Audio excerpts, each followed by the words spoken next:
I was like, we got one person watching already. Oh, yeah, the iPad. Let me grab my phone. People were messaging.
Welcome to beginner kung fu. Let's go ahead and bow in.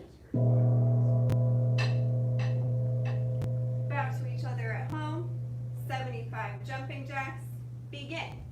1, 2, 3, 4, 5, 6, 7, 8, 9, 10, 11, 12, 13, 14, 15, 16, 17, 18, 19, 20, 21, 22, 23, 24, 25, 26, 27, 28, 29, 30, 31, 32, 33, 34, 35, 36, 37, 38, 39, 40, 41, 42, 43, 44, 45, 46, 47, 48, 49, 50, 51, 52, 53, 54, 55, 56, 57, 58, 59, 60, 61, 62, 63, 64,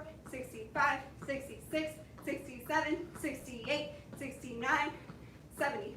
1, 2, 3, 4, 5. Push-up position. First set of your best black sash push-ups. Begin. 1, ma'am. 2, ma'am. 3, ma'am. 4, ma'am. 5, ma'am. 6, ma'am. 7, ma'am. 8, ma'am. 9, ma'am. 10, ma'am. Rest kneeling.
Second set. Begin. 1, ma'am. 2, ma'am. 3, ma'am. 4, ma'am. 5, ma'am. 6, ma'am. 7, ma'am. 8, ma'am. 9, ma'am. 10, ma'am.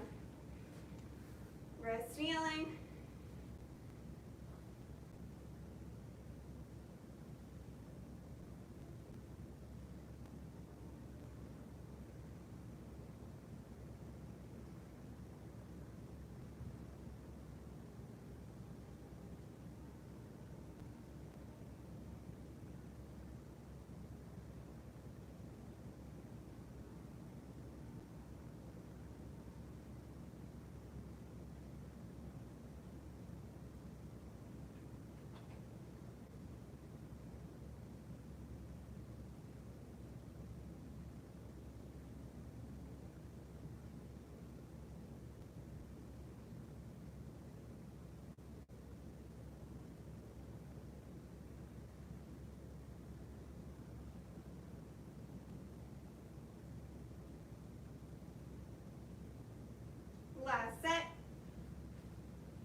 1, ma'am, 2, ma'am, 3, ma'am, 4, ma'am, 5, ma'am, 6, ma'am, 7, ma'am, 8, ma'am, 9, ma'am, 10, ma'am.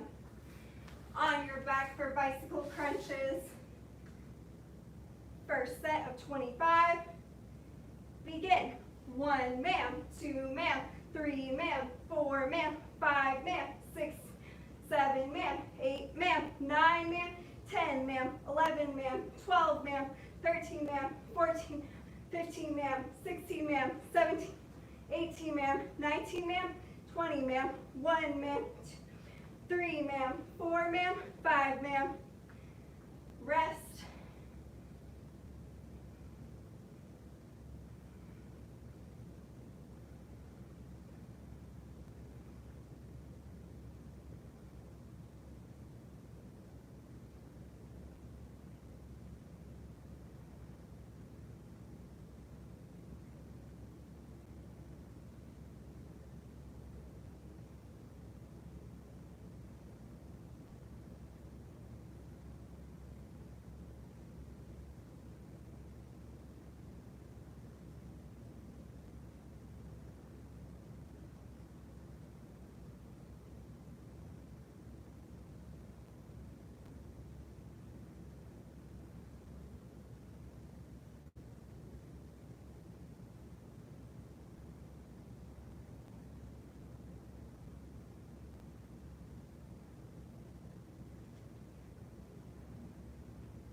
Second set. Begin. 1, ma'am, 2, ma'am, 3, ma'am, 4, ma'am, 5, ma'am, 6, ma'am, 7, ma'am, 8, ma'am, 9, ma'am, 10, ma'am, 11, ma'am, 12, ma'am, 13, ma'am, 14, ma'am, 15, ma'am, 16, ma'am, 17, ma'am, 18, ma'am, 19, ma'am, 20, ma'am, 1, ma'am, 2, ma'am, 3, ma'am, 4, ma'am, 5, ma'am.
Last set.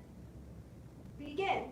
1, ma'am, 2, ma'am, 3, ma'am, 4, ma'am, 5, ma'am, 6, ma'am, 7, ma'am, 8, ma'am, 9, ma'am, 10, ma'am, 11, ma'am, 12, ma'am, 13, ma'am, 14, ma'am, 15, ma'am, 16, ma'am, 17, ma'am, 18, ma'am, 19, ma'am, 20, ma'am, 1, ma'am, 2, ma'am, 3, ma'am, 4, ma'am, 5, ma'am. Sit up.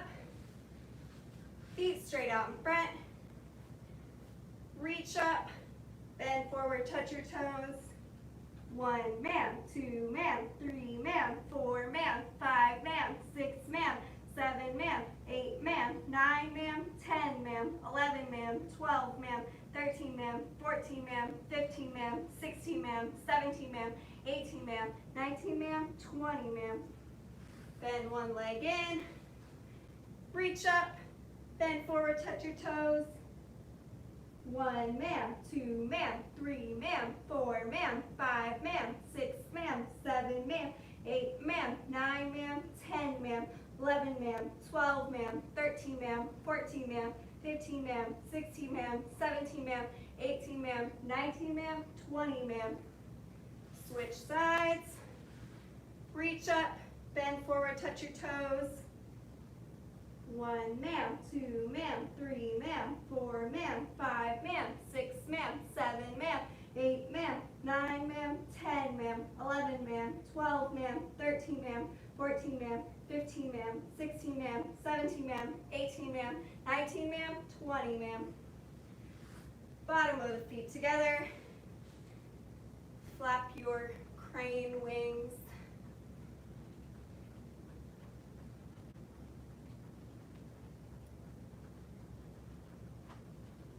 Push the knees down, back held straight. Bend forward, touch your nose to your toes or as low as you can go. 1 ma'am, 2 ma'am, 3 ma'am, 4 ma'am, 5 ma'am, 6 ma'am, 7 ma'am, 8 ma'am, 9 ma'am, 10 ma'am, 11 ma'am, 12 ma'am, 13 ma'am, 14 ma'am, 15 ma'am, 16 ma'am, 17 ma'am, 18 ma'am, 19 ma'am, 20 ma'am. Feet wide apart. Lift yourself up and turn to your right.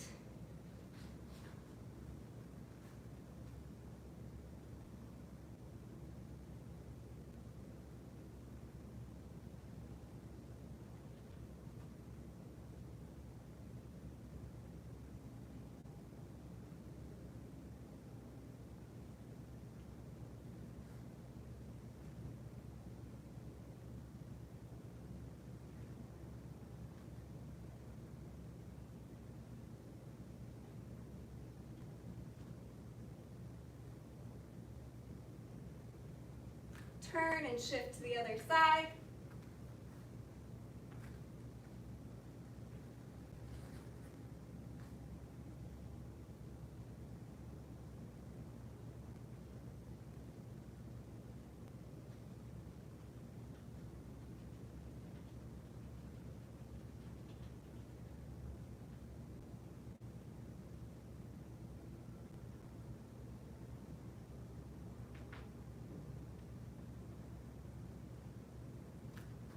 Back to center, a seated angle, legs wide apart.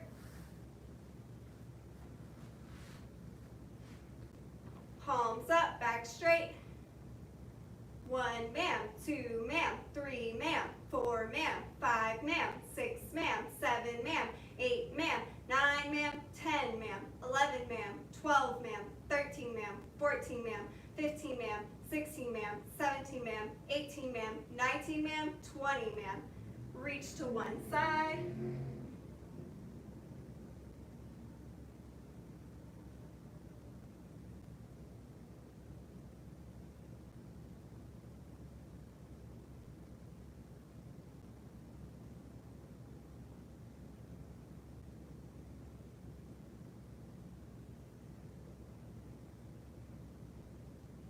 Reach to the other side.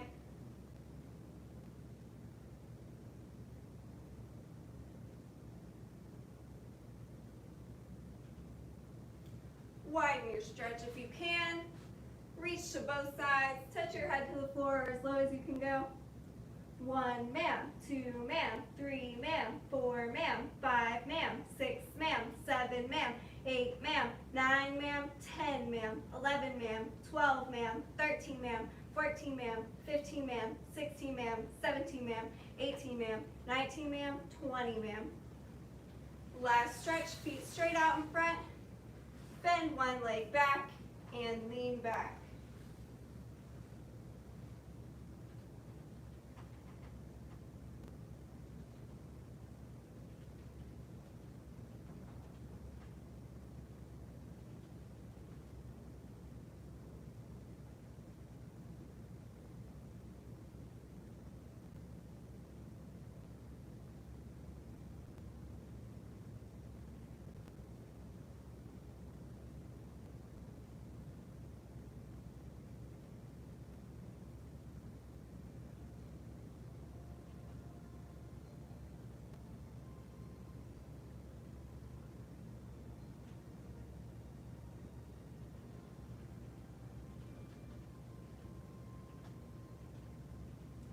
Switch sides.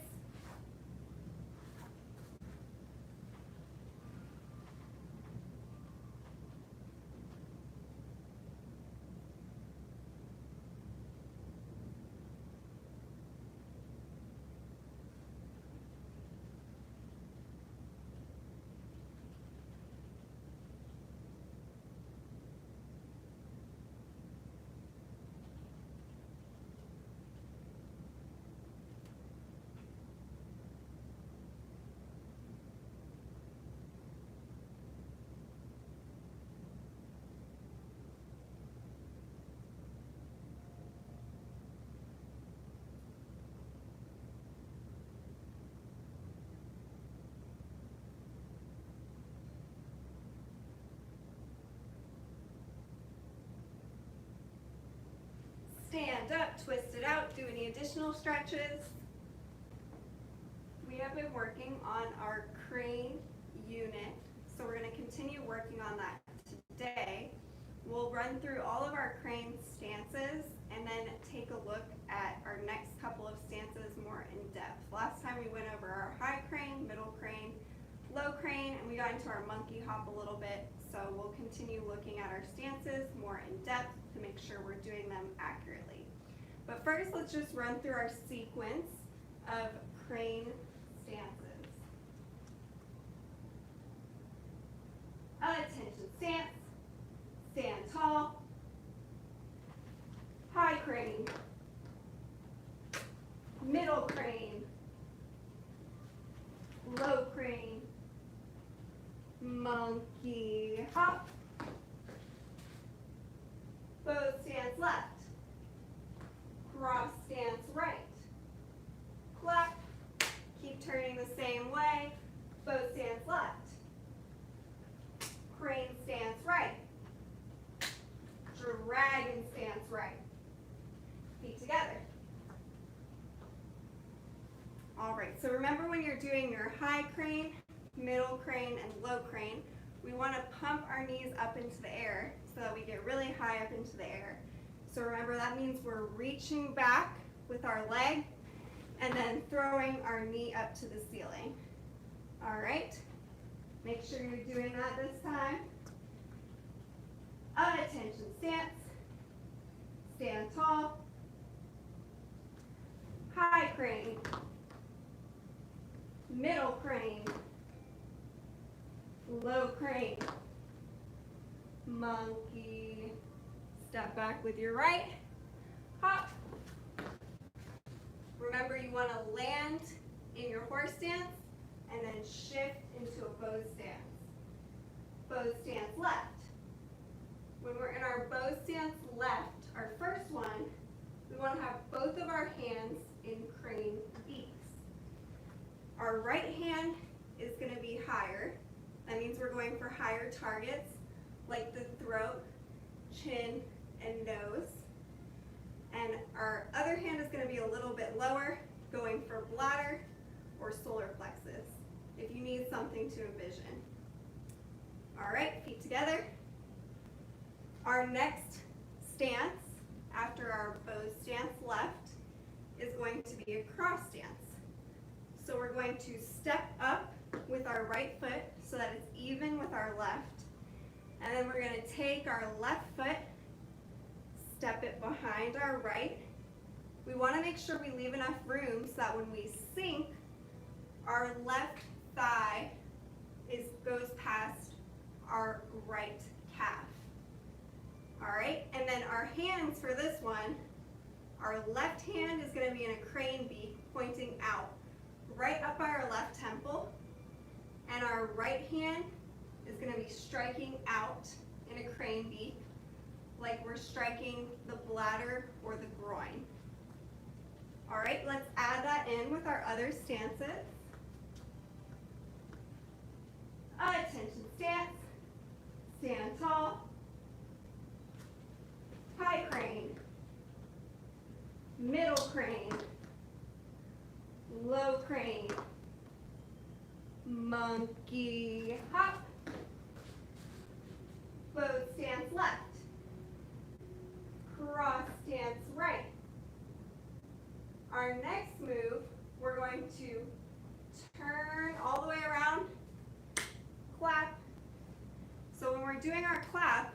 not just clapping our hands together because we're excited to be doing crane stances. What we're doing is we're taking an opponent's head and hitting them in the ears. If you've ever been hit in the ear, you know that it's really disorienting. Makes you feel kind of dizzy. So that's what we're doing when we do our turnaround and clap. All right? So don't just put your hands together. Make it have a purpose. As you turn, you want to bring your right hand all the way around, use all that momentum, and meet your left hand. All right?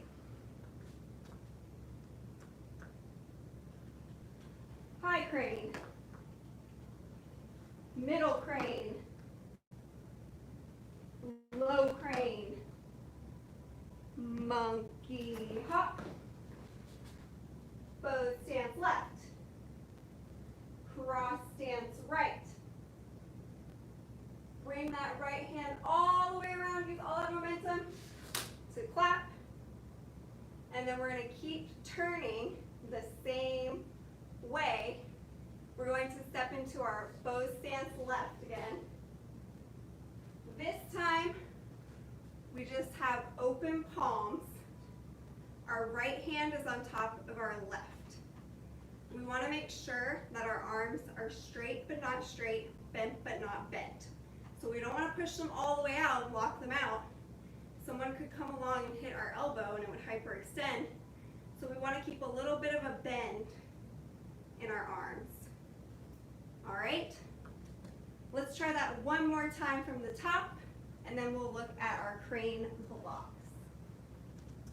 Attention stance, stand tall, high crane, middle crane, low crane, monkey hop, bow stance left, cross stance right, clap, keep turning the same way, bow stance left, feet together. Very nice job. Now let's take a look at our crane blocks. So far we've just learned our crane inside block and crane outside block. Our first block that we skipped over is our crane high block. So that is going to be our crane beak. I know, what a surprise. And we're going to bring it, if you're wearing a uniform, you're going to bring it up your center line, right up till it's right in front of your face. All right? And we do this traditionally in Tai Chi. So let's go ahead and try it in Tai Chi. Attention stance, stand tall, say Tai Chi, Tai Chi. Crane high block. 1, 2, 3, 4, 5, 6, 7, 8, 9, 10. Feet together. Now remember, we don't need to block anything that's above our head, right? We just need to block what's going to actually hit us. So make sure when you're doing your crane high block that you're not extending your arm way above your head. We don't need to block anything up that's up there. We just need to block something if it's coming right for us. All right, so this time I want you to focus on keeping your crane high block in your center line and also making sure you're not lifting it way up high and using up your energy for something that's not going to hit you. All right? Attention stance. Stand tall. Say Tai Chi, Tai Chi. Crane high block. 1, 2, 3, 4, 5, 6, 7, 8, 9, 10. Feet together. Next, we're going to review our crane outside block. Remember, that's the one that circles up in front of our chest, in front of our face, and comes out, kind of like a little crane wing right here. And it ends close to our body because we don't need to block anything that's far away from our body. Okay, so we want to keep it just right here outside of our shoulder. And we want to make sure that we're looking to where we're blocking. Let's try it in our Tai Chi. Attention stance, stand tall, say Tai, Tai, Pei, Tai, Tai, Pei. Crane outside block. 1, 2, 3, 4, 5, 6, 7, 8, 9, 10. Feet together. We also learned our crane inside block. It can be kind of confusing to do crane outside and crane inside block one after the other, but it's going to move the opposite direction. So we're going to circle over our face, across our chest, and then bring our crane beak to just right in front of our armpit. Same thing on the other side. Circle down in front of our face, in front of our chest, and bring it right outside of our armpit. All right. Attention stance. Stand tall. Say Tai, Tai, Pei, Tai, Tai, Pei. Crane inside block. 1, 2, 3, 4, 5, 6, 7, 8, 9, 10. Feet together. All right, that is all the time that we have for basic training today. So let's go ahead and bow out.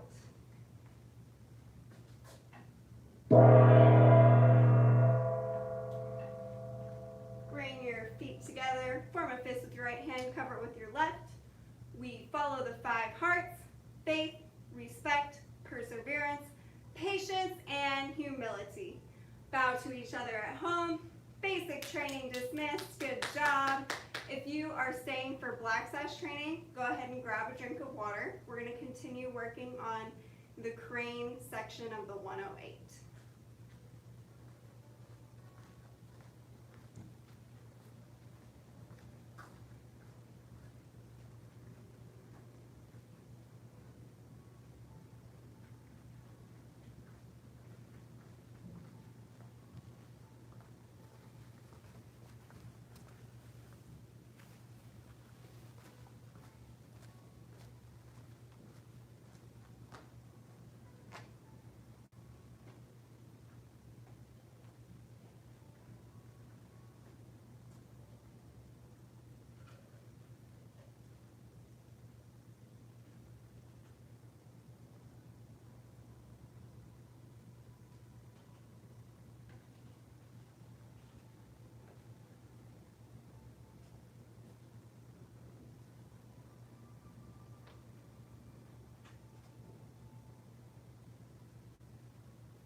working on the crane section of the 108. If you're not familiar with the 108, it's a series of 108 movements that we do as a form. And there are several different sections, crane being one of them. So you'll be able to see the differences between what we do in the advanced class versus what we do in the beginner class. So we just worked on our crane unit, which we do in the beginner class. And now we're going to look at the crane 108. So last week we did the first 5 movements on each side, and we previewed the next couple of movements. We'll go over those in more detail, but before we do that, let's review what we learned last week. So right before our crane section is our tiger section. So 2 animals that you're already familiar with, and that ends in return horse to stable, which just means that you're going to step back with your right foot in a bow stance and bring your fists up by your chest, facing in towards one another.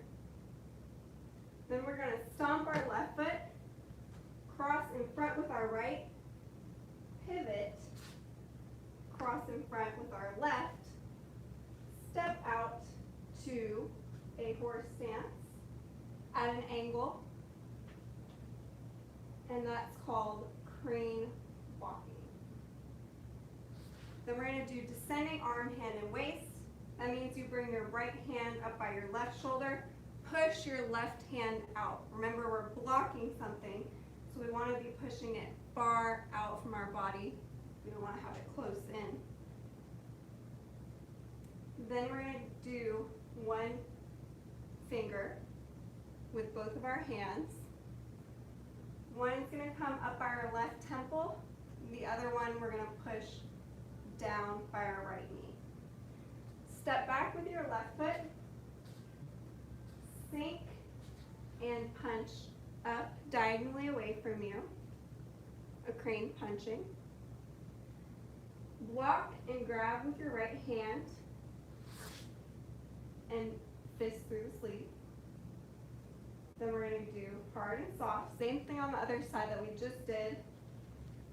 Stomp with your right, cross in front with your left, pivot, cross in front with your right, step out to a horse stance, crane walking, descending arm, hand, and waist. Now our left hand is by our right shoulder, right hand pushing out.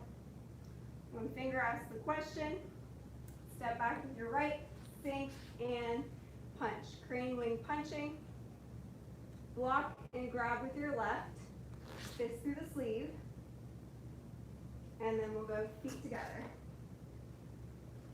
All right, let's do that one more time. This time we'll just do it with the names, no instructions.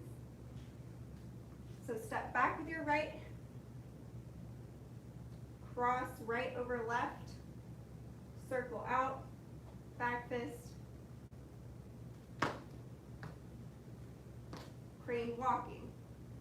Descending arm, hand, and waist. One finger asks the question.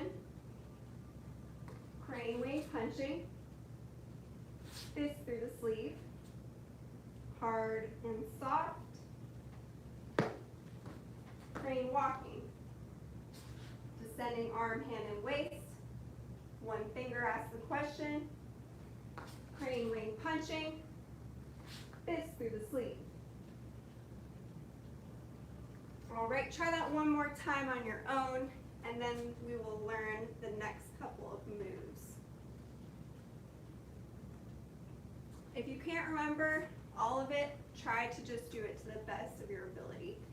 So even if you only remember hard and soft, I want you to just practice hard and soft, okay?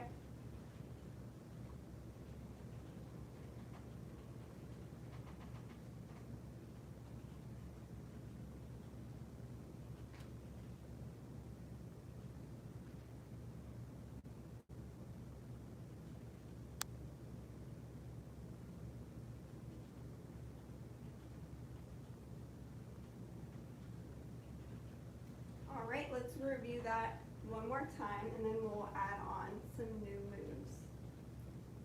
So we're going to start hands up by our chest, cross right over left, hard and soft, chamber your hands, crane walking. Descending arm, hand, and waist. One finger asks the question. Crane wing punching. Fist through the sleeve. Hard and soft. Crane walking. Descending arm, hand, and waist.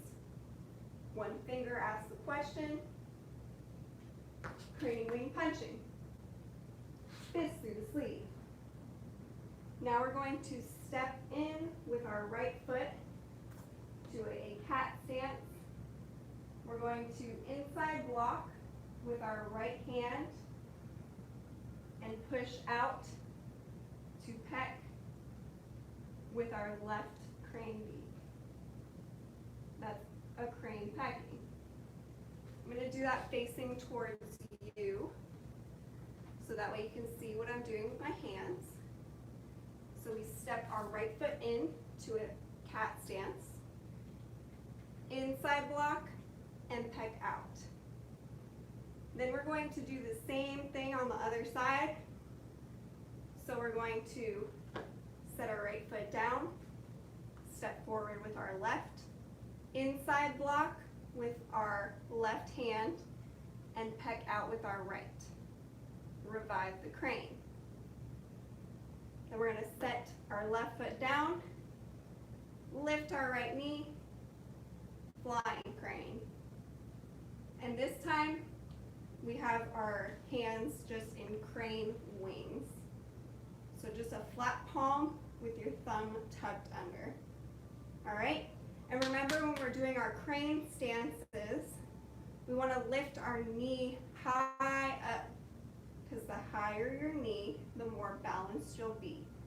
You also want to keep a little bit of a bend in your left knee. So don't walk out your left leg. You'll feel less stable. You want to keep a little bit of a bend in your left leg. All right? Let's add those moves in. So we will start from return horse to stable, hard and soft, crane walking, descending arm, hand, and waist. One finger asks the question, crane wing punching, fist through the sleeve, hard and soft. Make sure you chamber that left hand. Crane walking, descending arm, hand, and waist. One finger asks the question. Crane wing punching, fist through the sleeve. Inside block, step in, a crane pecking. Revive the crane. Flying crane. One last time together, and then I'm going to have you practice it on your own. Hard and soft. Chamber those hands. Crane walking. Descending arm, hand, and waist. One finger asks the question. Crane wing punching. Fist through the sleeve. Hard and soft. Crane walking. Descending arm, hand, and waist. One finger asks the question. Crane wing punching. Fist through the sleeve. A crane pecking. Revive the crane. Flying crane. All right, I want you to practice that on your own 2 times.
remember all the moves. Remember, this is from advanced class. We usually don't even learn this in beginner class. But you guys are lucky. You're getting a head start. So don't get frustrated if you can't get it right away. We're going to continue learning, reviewing, and building on it. So let's review it together one last time, and then we're going to add on 2 more moves. So step back with your right foot, hard and soft, crane walking, descending arm, hand, and waist, one finger, ask the question, crane wing punching, fist through the sleeve, hard and soft, crane walking, descending arm, hand, and waist, one finger, ask the question, crane wing punching, fist through the sleeve, up crane, pecking, revive the crane, step up with your right, flying crane. Now our next move, all we're going to do is change our hands. So we're going to go from crane wings into our crane heads. And this is called hungry crane stands on one leg. All right, so you want to have your right arm a little bit higher than your left. Then we're going to reach back with our right foot and our left hand. We're going to bring them forward, hit our right foot with our left hand, come down and up. Hungry crane, capture strength. All right, let's try all of that from the beginning one more time before we bow out. Hard and soft, crane walking, descending arm, hand, and waist. One finger, ask the question. Crane wing punching, fist through the sleeve. Hard and soft, crane walking, descending arm, hand, and waist. One finger, ask the question. Crane wing punching, fist through the sleeve. A crane, pecking, revive the crane. Flying crane. Hungry crane stands on one leg. Hungry crane, capture shrimp. Feet together. Let's go ahead and do our life skill. The path of self-mastery requires a creative spirit. A creative spirit has no self-doubt.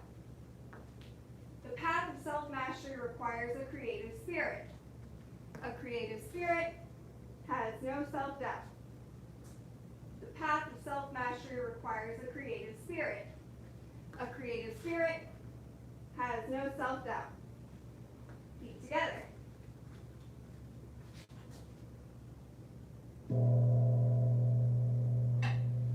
Bow to each other at home. Great job, Black Sash training.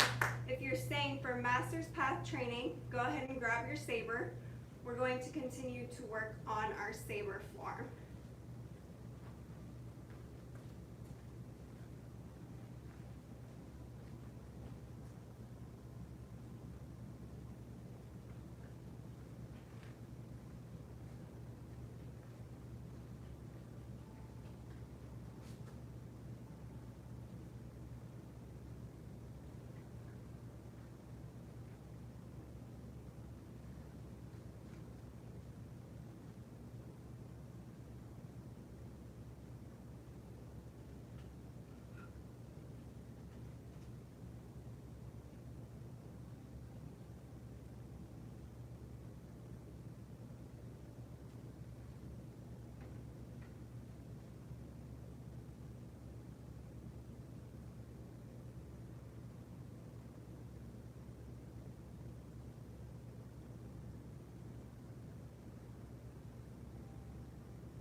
down cuts, and then we'll do 20 up cuts.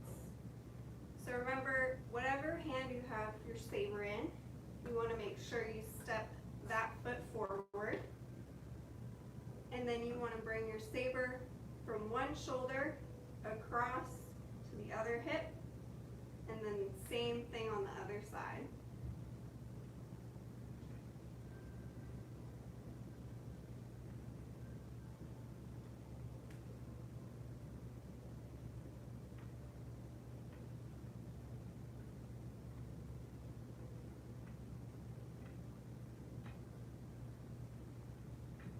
Once you've done 20 down cuts, go ahead and do 20 up cuts.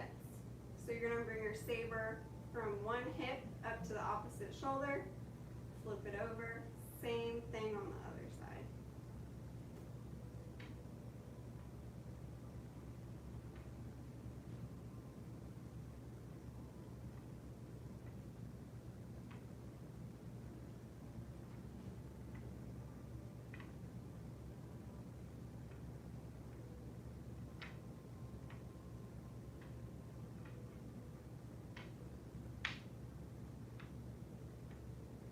Last class, Mr. Payne had an awesome question about what we should do with our hand in the part that we just learned with our double front jump kicks. So I'll talk about that today.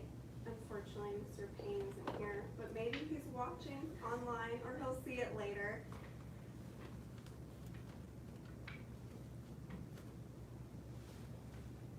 All right, feet together. We're going to go ahead and review what we've learned so far from the top.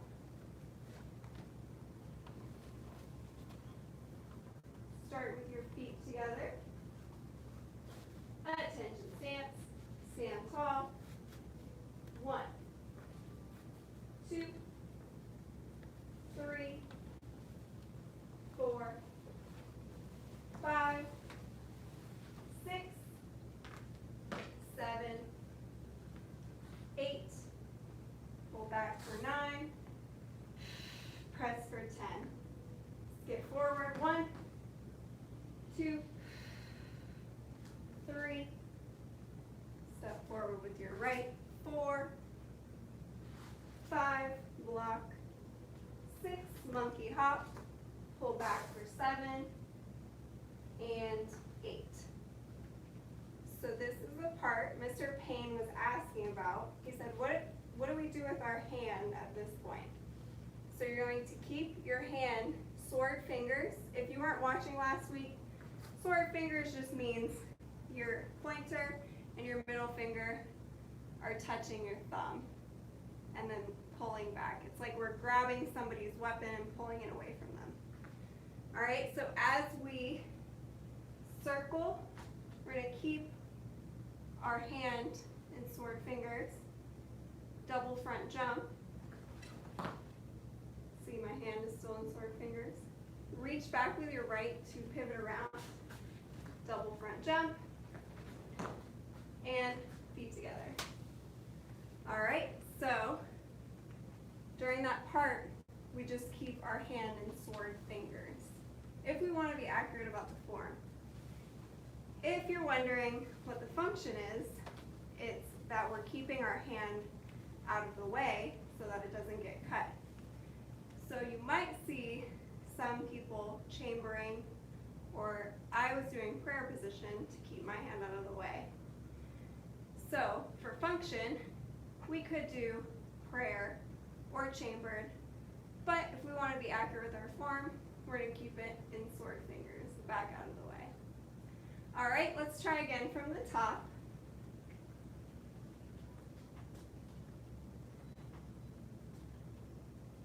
Attention stance, stand tall. 1, 2, 3, 4, 5, 6, 7, 8, 9, 10.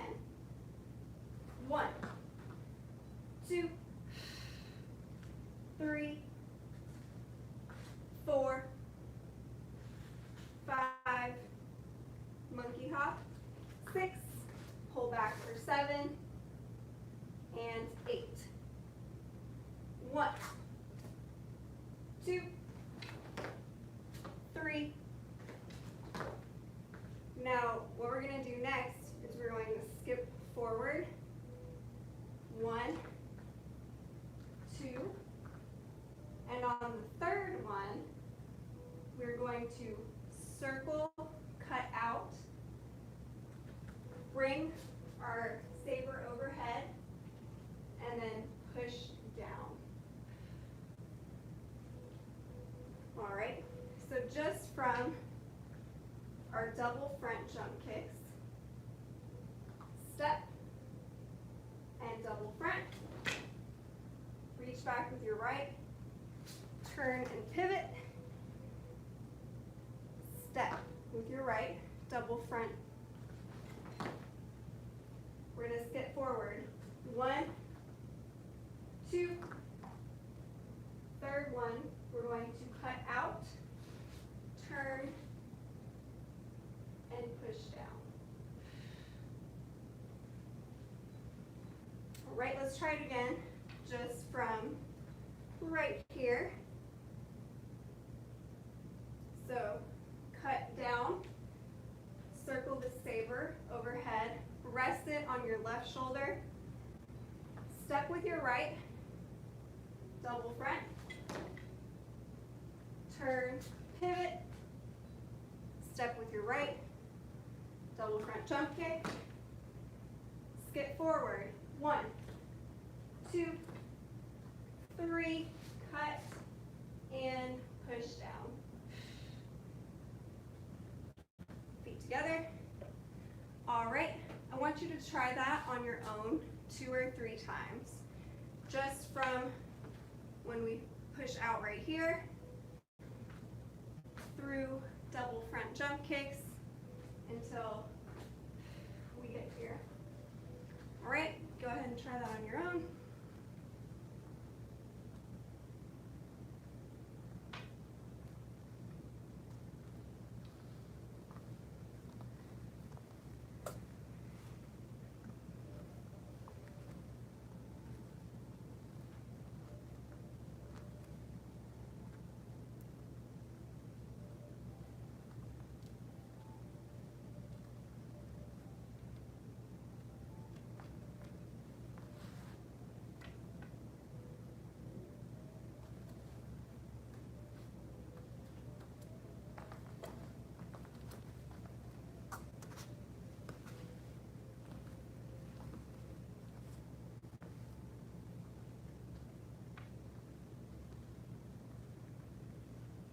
All right, hopefully you had a chance to practice that at least 2 times. Let's go ahead and do it together again. So we'll start from right here. And 1, step, double front, turn, step, double front, skip forward, 1, 2, cut out, turn, press down. Feet together. All right, let's add that in from the top, and then we will bow out. Attention stance, stand tall. 1, 2, 3, 4, 5, 6, 7, 8, pull back for 9, 10. 1, 2, 3, 4, 5, monkey hop, 6, pull back for 7, and 8. 1, 2, 3, 4, 5, 6, and feet together. All right, if you have time, I challenge you to practice that 2 more times on your own, even if you can't remember all of the moves. So even if you only get to right before the double front jump kicks right here and you go, oh, I don't remember what comes next, that's okay. I want you to just practice up to that point. we're going to go ahead and bow out of our Master's Path training.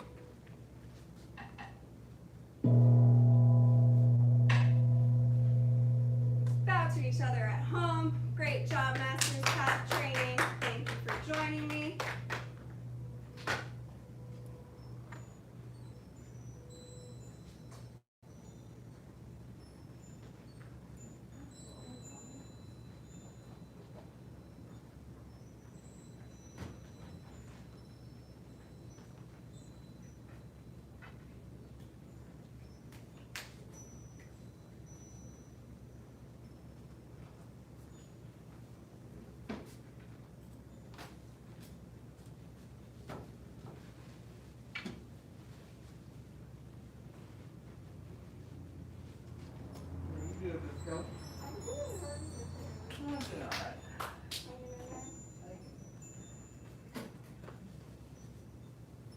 Welcome. Glad you made it again. Both of y'all made it. Just got the week off.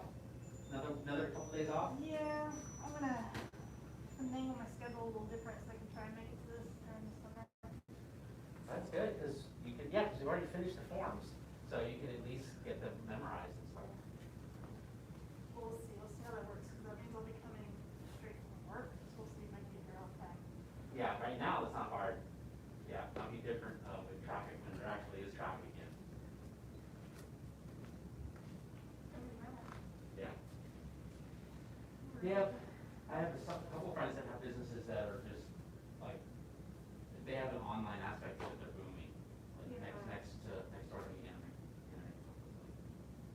they said they had like unbelievably record sales, like enough to pay the rent at both of those weekends last week because so many orders online. Yeah. Yeah, they have an Amazon account and an eBay account, something else. Yeah. Yeah. Let me just go talk to the screen here for a second.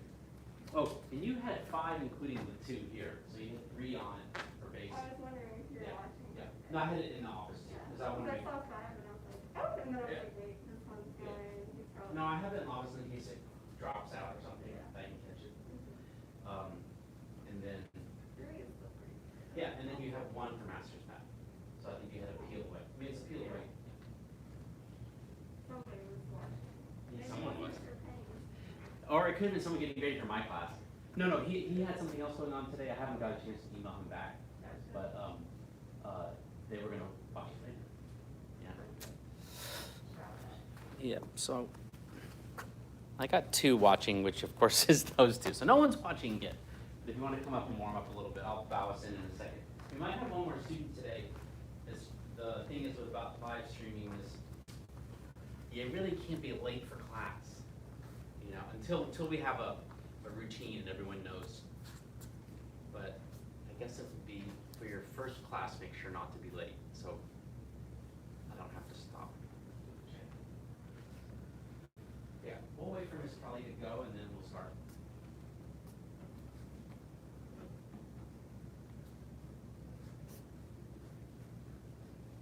Did you get that ending down? Did you give it a shot at all? Did you review it on the video? I've been working on it, so we'll see. Yeah. Well, no, you picked it up pretty quick. I mean, at least the outline of it. Well, a lot of the moves are similar Yeah. to the earlier ones, so. It's a nice thing about commonality of motion. Yeah. Like, oh, that's happening. Yeah.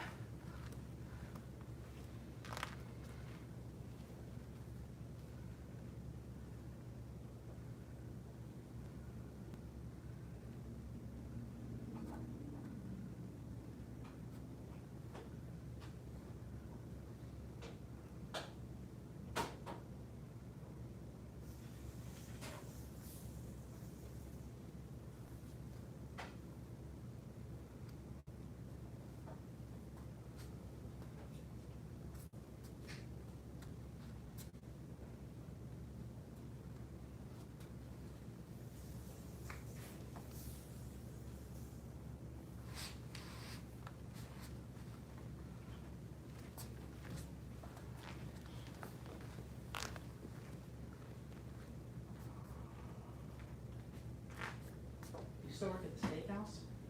Or where do you work at? That's called FD's Grill House. It's actually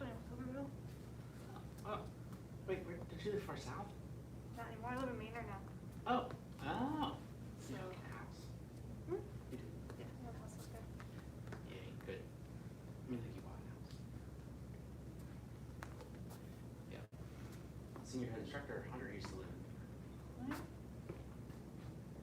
He doesn't anymore. He lives down the street. Oh, for a second I thought it was someone else, but there's just some guy in a cowboy hat. Yeah, he Yeah. went next door to get food. Oh, yeah? Yeah. Saw him walking in there. That should be our uniform. Hey, I actually, I got a ninja mask. Yeah. We should wear those. Oh, like a ninja hood with just your eyes? Uh-huh, uh-huh. Yeah. Yeah, some people don't like the masks. I think we look like ninjas. We're like, I know. it really fits into like our culture here. I'm starting to get into it. It's like, even when like you go to the convenience store, it's like, all right. It's the opposite. Yeah. Leave the motor running. Yeah. Yeah, I'm used to wearing it now. So Yeah. I got used to wear. I mean, I'm not wearing it for teaching, so the live stream can work, but I'm wearing it pretty much. It's just like, you know what it's like? I just realized what it's like. Bringing your bags with you. Yeah. Remember how you had to get that habit of bringing bags with you into HEB? Yeah. So, are you coming back for other classes tonight? No. Oh, tomorrow then. Yeah. Oh, Little Dragons. Yeah, I can't. Yeah, because we got Finn and Silas. They, Actual students. yeah. Wonderful. Yeah. Yeah.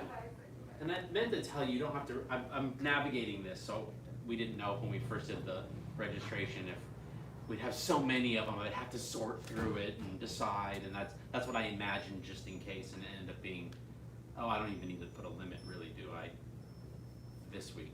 So what I'm trying to say is you don't have to re-sign up. Right. Just let me know if you're not coming. Right. That wasn't completely clear. I know when I make an email and it has so many things in it that not everyone's gonna read down to the line that says you don't have to fill it out again. And I don't think you No, guys I actually did. read it. Yeah. I was like, You oh. Yeah, actually read it said that. No, It you said- actually did that. No, but Yeah. I got about half the people that came last week refilled it out. Yeah. And I still confirmed them, and I realized, you know what? The waiting at the door, if it's locked, then you can't come in anyways, but it's like, it should be okay to let people come in with the quantity that we have, it's not a thing. I still think most people are gonna come back next week. But I'm sorry, anyone who's, I don't know what I'm saying. You know what I'm saying? You ready? Huh? Let's see if I just wanna see who I have, and then I'll bow us in.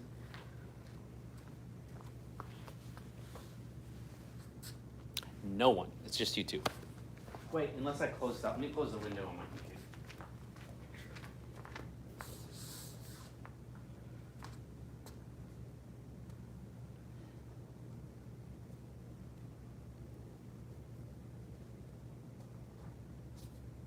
Yeah, I know that too. I know all the important students are here.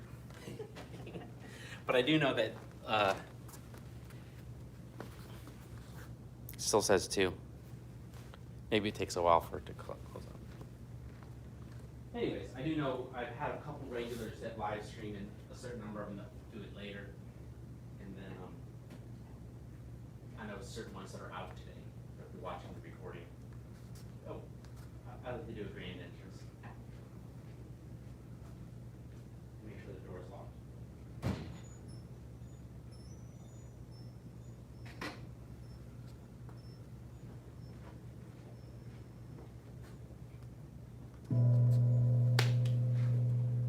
About a Grandmaster instructor. Thank you. Bow to each other. Welcome, and let's go ahead and warm up. Those in the live stream, you know we're doing about 10 of each, and that's for you guys to know that are here too. Doing about 10 of each of them.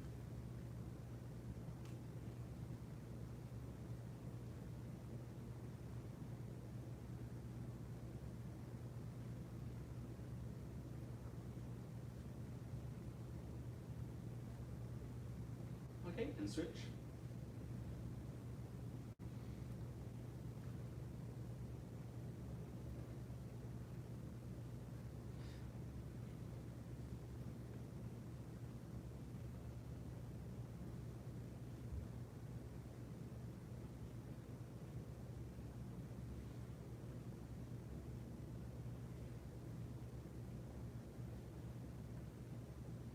And inside.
and switch.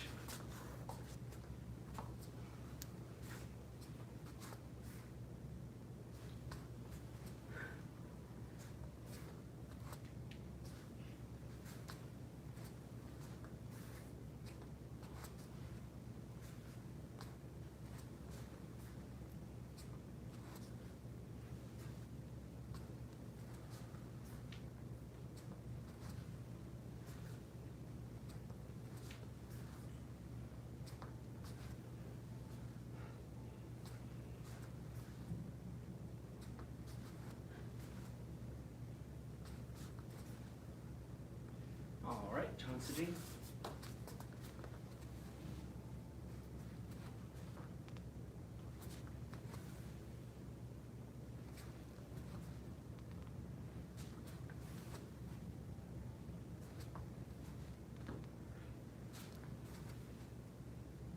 I realize it's probably good that I chose these two short forms. Miss Miss Burns, the first couple months I was teaching it, I'm like, it's like a 3-minute form and a 5-minute form. What are we gonna, halfway through the year, we're gonna have to add something. Well, halfway through the year, which we're just about there, Yep. we won't be adding anything because we'll slowly fill the class back up, and all of them will be like, well, I wasn't really doing the live streaming, so yeah, I've only learned the first 10 moves. And the ones that we're doing live stream, it's really different when you're here. The little details that you can't zoom in on. Well, that's good to know. Yeah, absolutely. Yeah, of course. Switch.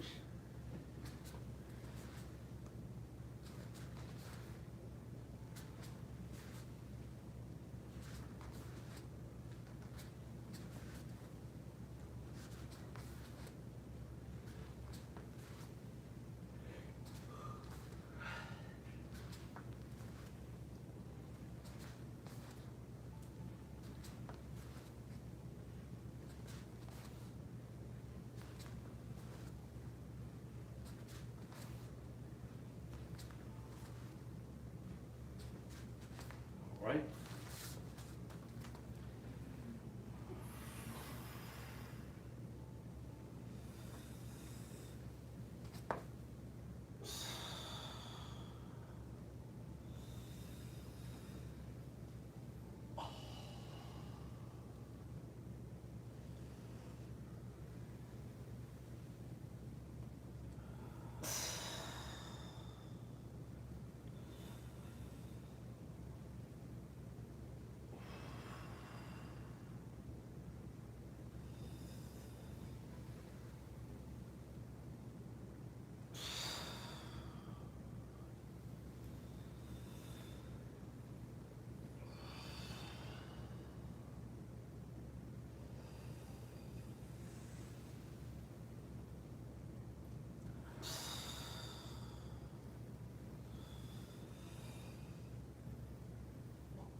And release. And let's do some more of the yin yang balancing, chi mobilizing.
You brought your. We're still going to start with Sinjao, but did you bring your fans in today? Okay. So, yeah, if you wanted. Oh, did you join me? You joined me Friday, didn't you? Or did you? Yeah, yeah. Yeah, if you wanna. Oh, you never learned the double sabers, did you?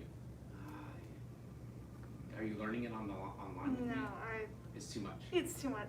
This was enough to keep me Okay. occupied. Fan form is plenty. Yeah, yeah. Plan is like one complicated form at a time. Well, and it's like two complicated forms too, because Yeah. the Sinja and the fan forms. Oh yeah, yeah. I took pretty much. This is the two hardest forms you could learn this year, and that's in the hopes that we maybe add another second degree or two to this class next year because we're done. There's no more. Oh no, there is one more Chen. Double swords. Double. We talk about that. So not double saber, double swords. That's one more form. Probably not next year, but I will let you know what I'm doing, and you might like this. Is since I go so in depth with the form, double sabers was last year's advanced black section. So guess what? Next year's advanced. Guess what? And then now I'm doing it on Fridays. So what is next year's fancy weapon form? Friday. Fan. Yeah, Chen fan form, right? In the year before double sabers, it was Wudong sword, which was when I just spent a year working with the advanced black sashes on. So it's like super fresh. I can jump into any move at any time in the whole double saber set. Most of the time, unless I'm doing a demo for the Chinese New Year, and and I can help the brand new people. They don't need me going, oh, I don't remember. You know, they need to like me cracking the whip. All right, so I think it works again, unless we have a special request, to start at the dragon on the ground. Yeah, and just review that again. And so it's kind of like working the form backwards, which is what I've discovered for this class. If you didn't know, is not only on the live stream, but actually when we were having classes, it made sense to sometimes start at the beginning and do the whole form when we hadn't done much, and do that, and then spend time working on new stuff. But once we get towards the end or to the end of the form, it makes more sense to work on the ending and then do the form together. You know, because most people are like, yeah, but I don't know those moves, so it's not enjoyable to do the form because all I'm reminded is that I don't know how to do it. That's what I'm making up about it. You guys ready? So Sure. Let's start at the dragon on the ground. Those at home too, or if it's you guys again watching later. We're not going all the way down like we've talked about because we're not quite really warmed up. And some of us are older than others. I'm speaking for myself. So here we are. We're pretending we're all the way down, at least for now. And we come back for just a second and the hands open. And then we step forward with the left, palm straight with a skip. And here we are waving in 1, and then turning 2. Waving in 3, and coming out 4. Waving in 5, and then ball change. Scooping under, 1. Now switching to the other foot, 2, 3, 4, 5. More or that again? Are we blocking or what are we doing? Yeah, it's like a little bit of a block. It's like a parry and a block. So if you, it's a common application. It's actually in, it's actually an empty hand position for Filipino stick fighting. Although they're not directly related, it's a common motion. So you can think of a kick or something coming in deep, and then a deflection and coming back. Oh, okay. So, okay. Yeah, but just also think about this. This is for you guys at home too. It's just Chansujing. And Chansujing is just cloud hands. But if you repeat the same side over and over again with the arms, then you would really say, hey, we've been doing that as a warm-up forever. This is Chansujing with different feet, different footwork. So we're going here, and then here, and then here, and then here, over and over again. And then we switch to the other side, and here, and here, and here, and here. So that's the motion. Only thing different is, just like in Kung Fu, we keep our legs stationary while we work the upper body and work the techniques, the blocks and stuff. But in actuality, we probably want to move our feet and turn our torso and bob and weave, for lack of a better way of describing it. We wouldn't want to just stand there and use our arms, right? Does that make sense? Mhm. Is that okay? So let's go from the top again and keep that in mind. It's just chansejing with the changing up the feet in a complicated way. Okay, so we're doing the dragging on the ground. We bring it in, and we skip, and then here's that chansejing feel, and then we turn, and then chansejing feel, and then turn, and chansejing feel, and then a big change up for the other side completely. There's the scoop, and then the forward chansejing, and the back, and then forward, and then back, and then we're gonna. Yeah, I think sometimes I lose count, but I believe that was 5 on that side. Let's do 2 more, just to be safe. And then turn 1 more, and then turn. Then, from here, you're gonna make 2 circles, step, and very much like all of your other Chen forms, the quasi side kick. Then stepping in, crossing, same thing again, and then flash the back, and then drop right, left. This one's a sink and a pop up, and then immediately circle the hands down and back as you separate the feet and turn to your right, loading up for your classic punch. I believe we haven't done anything else. Okay. Like I said, there's like 21 strikes in a row in different directions and hopping and jumping and turning. It's somewhat new, but just kind of like a Chen salad, like a Chen Tai Chi salad.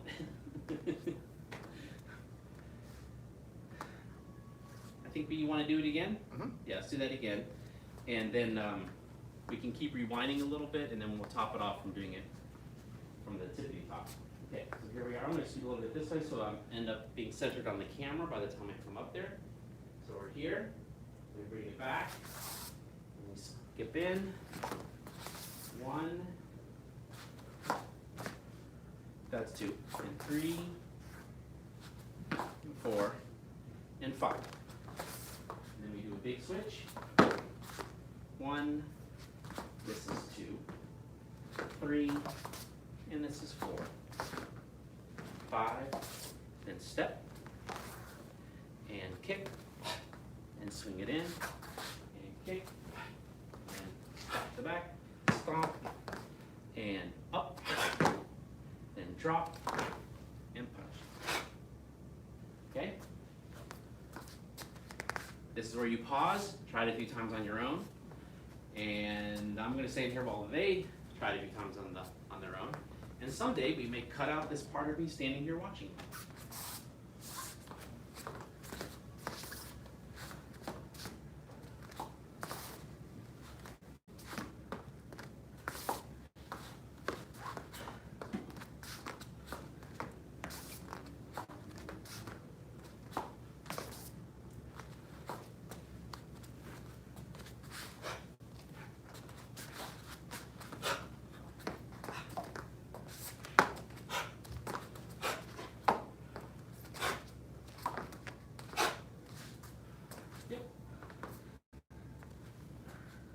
Feel like you want more practice, or you want to learn some moves before?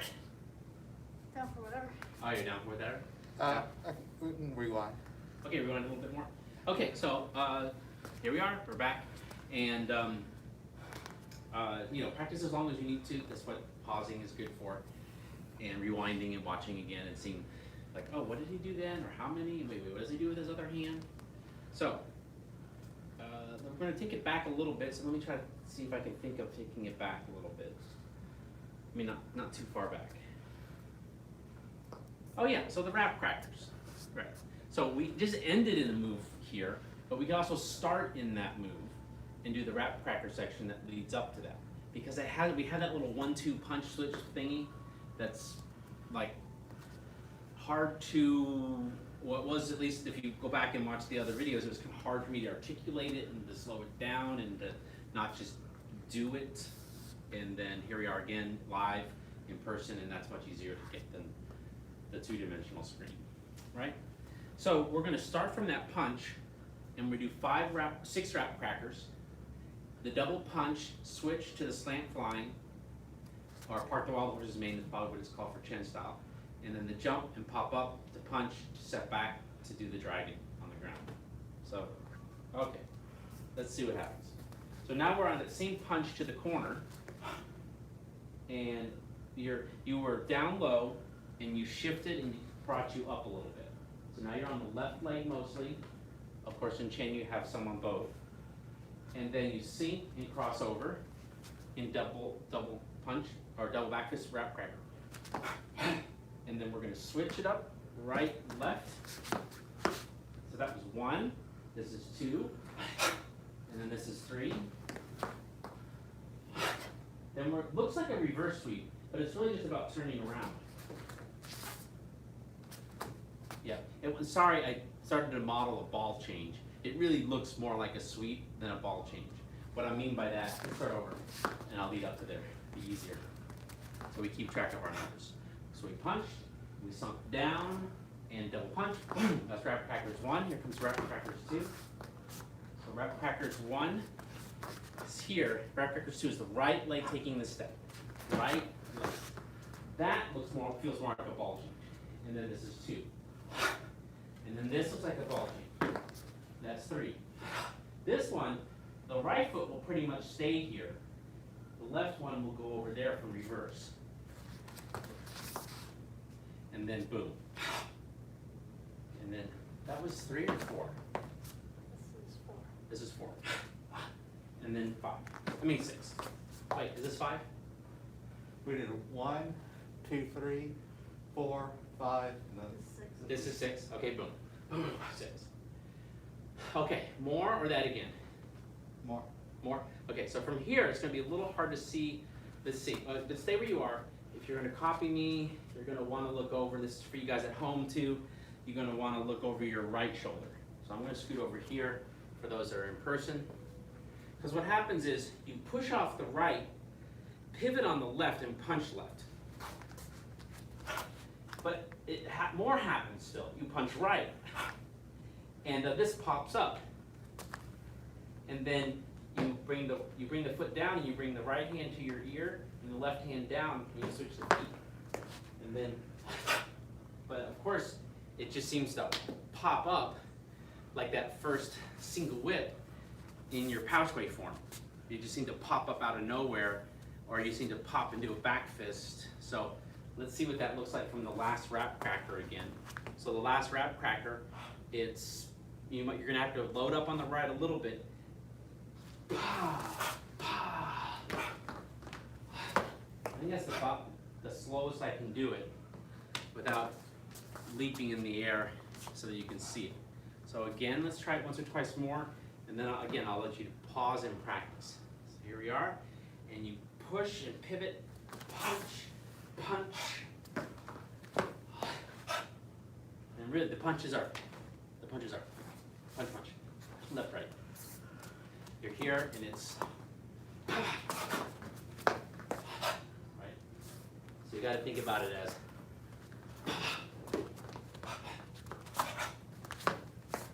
yes. Give that a couple times at home. Pause, try it a couple times, or keep hanging out with me live, and do it a few more times, and see if you can do it. If not, rewind this guy, listen to the instruction again, and try it. You'll want to try not to lean on it. So after you get to here, you do the 2 punch, boom, boom. Keep the head up on this guy.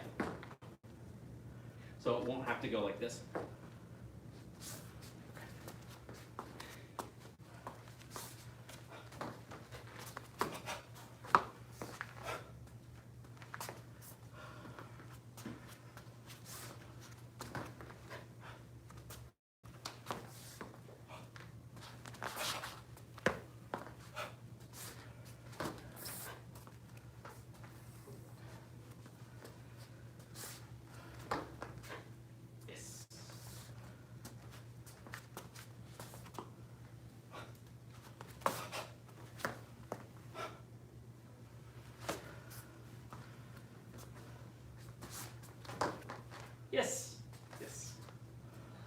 And there's more then. You wanna try to keep going to do more? Okay. Uh-huh. So I did the double back fist, or the rep cracker here. We turn, I'm going slow motion, you can go full speed. Punch, punch, switch, and here. Then you do that switch again, where you circle that hand back and jump left, right to punch downward. That's a jump, okay, that's a jump. The next one is not a jump, it's just keeping your head up and pulling the fist and the hand back, taking a right, left step, turning to the right and punching. Okay, so that one is just, it's that punch, okay? From there, we'll go one more move. From there, you're, okay, you can see the grid. You can see the grid at home, but you can see the grid here too. When I do the punch, I'm in two blonde squares, right? So that's the punch. Now to do the next move, I have to step back for the feet to be in line. Then I flip the right hand up, and I'm just scraping along here. This happens very fast, okay? It's not really like if you're going, let's do the scrape, but maybe you should when you're learning. That means the right palm's up and the left palm's down. You readjust the feet here, and you look to the right, and then you're gonna turn the left hand over and let the elbow sink here as you drop down. And then we're right there to open the hands again to start that next section. Okay? If you want even more detail on this, this is things I covered like 3-5 videos ago, okay? Where that's what our topic for the class was. You've never learned it before, and I'm showing you for the first time. The good news is I'm practiced instructing it, so today I gave the same instruction just about, but not as slow and step by step. Yeah, so practice a little bit on your own again, and we're gonna have to make a transition to running the form once, so we can have a little bit of time for fan.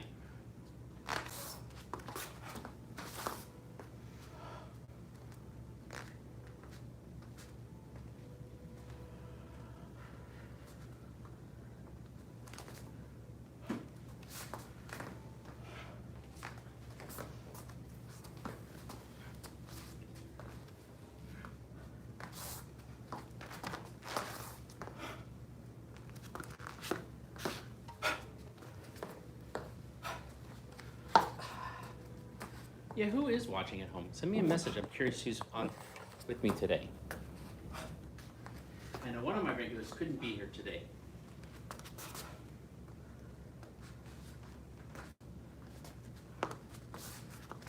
Or maybe you've already messaged me. If not, my watch doesn't always go off.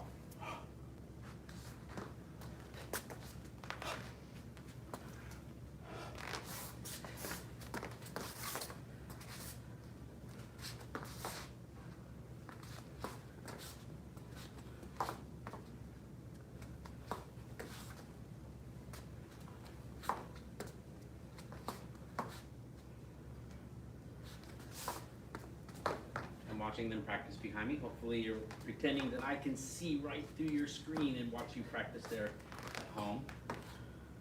Unless you have me paused so you can practice.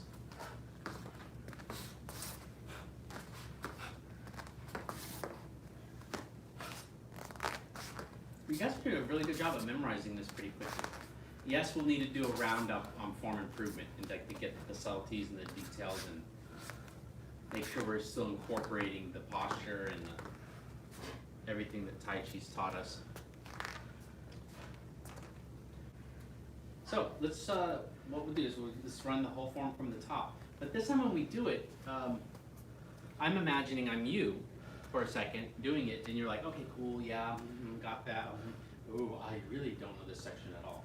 So if other than just us continuing to reverse the form out, which we can do next time we have class, if you have a particular request from home or from here to say, hey, like this thing really stands out as something I don't get.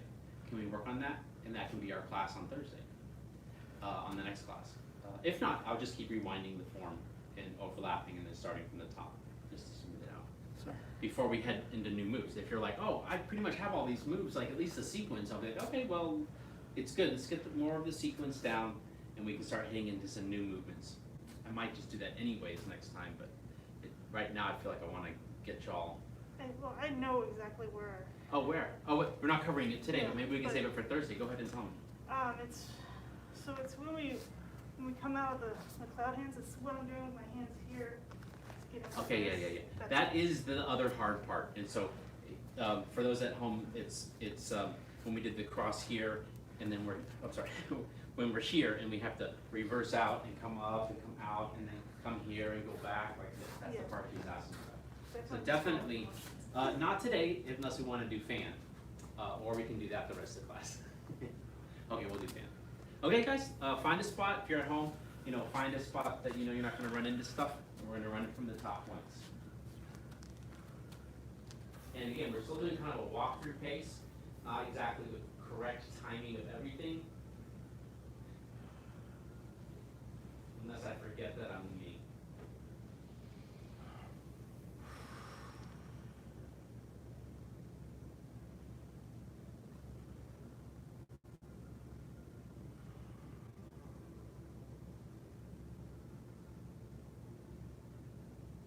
Begin.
just walk through pace.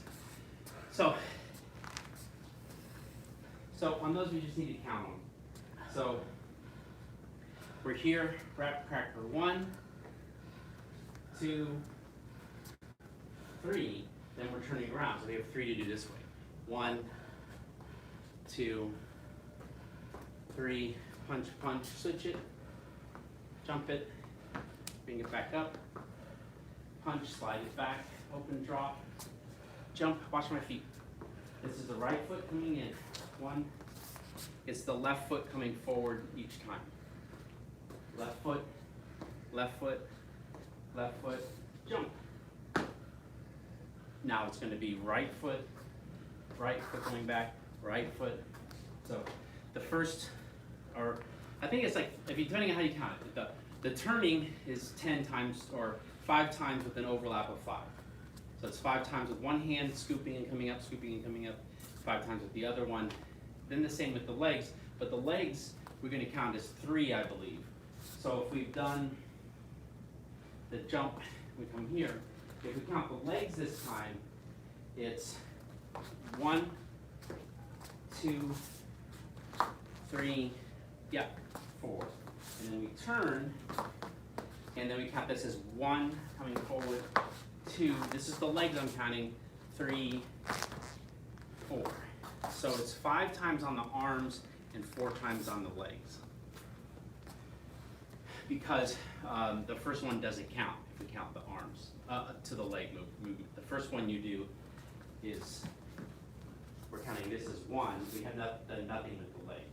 When we go here, we counted the arm, this one as 1, we had done nothing with the leg yet. So that one would be good, just if you got it in your head now, just remember it, or review the video later and go, okay, no, I need to do that leg comes from. And I think if the crane kicks, or really high, or the crane sweep that is, and the crane kicks from Kung Fu, or really high leg sweeps from Tiger, because you know Tiger's on the ground. But when we got to that same motion here, we have this idea where that foot's coming up like a little mini crane sweep. And then back, it's thinking about like, oh, I'm getting away for the cat. Oh, now I'm coming forward. Now I'm reset, coming back for your cat stance. And then you're coming forward for your sweep. And then coming back for your cat stance. So it doesn't have to be new is what I'm saying, if you happen to know the Tiger basics. And both of you do. Not everyone at home does necessarily, but that's the way to remember. All right? We have a little less time today for the fan. So go ahead and take a minute. Pause me if you need to, take a break, get your fan, come back out. Sir.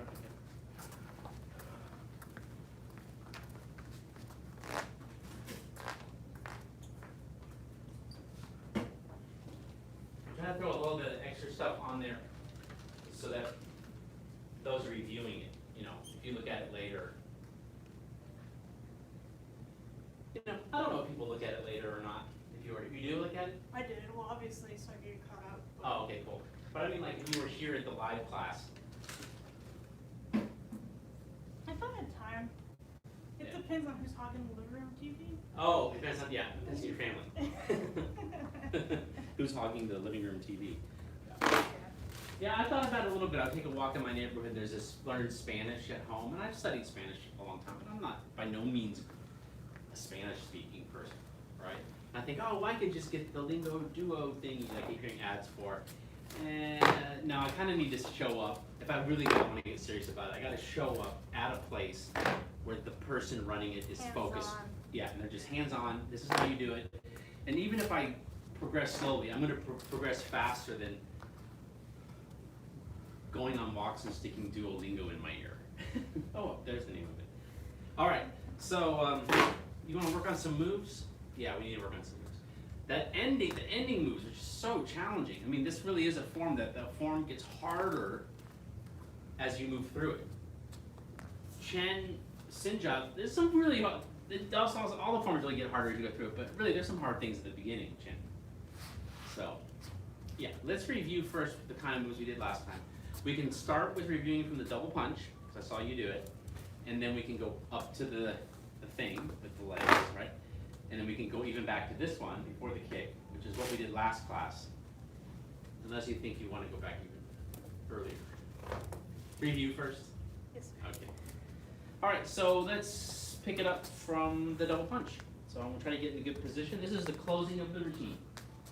So we're just kind of starting here and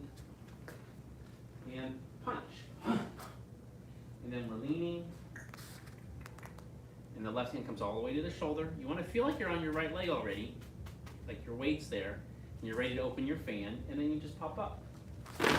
Remember, the secret is to take this left arm mostly horizontal, because if you take it down like I tend to do from all my Tai Chi training, I want to take it down, then there's not a lot of balance to keep this leg up. It wants to go back down. If we take it horizontally, then this hand's out. So in some ways, it's kind of like your Kung Fu crane stance, right? It gives you a lot of balance. Where this Kung Fu crane stance with the hand down here isn't, well, it'd be by your left leg, your left hand down. It would kind of pull you over. So it almost really is like our crane stance, but a little twisted. So those who've learned the tiger stances, that's the crane posture and the tiger stances. So from there, we're not really trying to whip this down, but it does because we take our step. And then the hands come back, circle down, and pull back forcefully. And I gave the example of thinking of your Bafa from the Black Sash class, because you have pull back. That's pull back. Then we're just simply sinking and elbowing, stretching, and coming up, down, and up, and down. Looking like we're doing a traditional bow, but instead we do what looks to be the opening of the form, but it's not the opening of this form. Okay, let's keep rewinding it back, since if you want more review on that, last class, class before, lots of instruction on. We're just going to keep trucking forward unless they have questions, but technically trucking backwards. All right, so now, not from the double punch, let's go from the, okay? So we come here, and we hop, we X, because that's how I like it, and we kick, we close and leap forward and open, turn, and flip, and pull, double punch, twist, and up, and back, circling, and sinking, stretching, down and up, down, and close. Oh yeah, I can tell we're speeding up a little bit, or I am. Okay, that again, or continue to rewind again? That again. Okay, let's go with that again.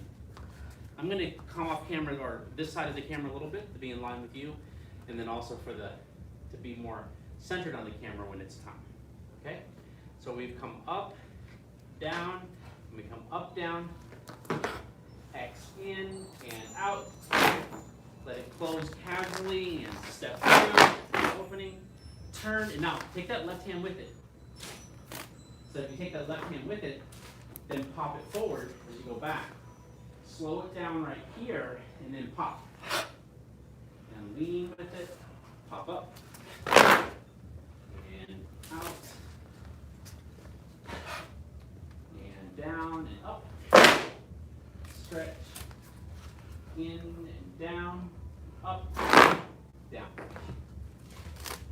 and open, and suck, and suck.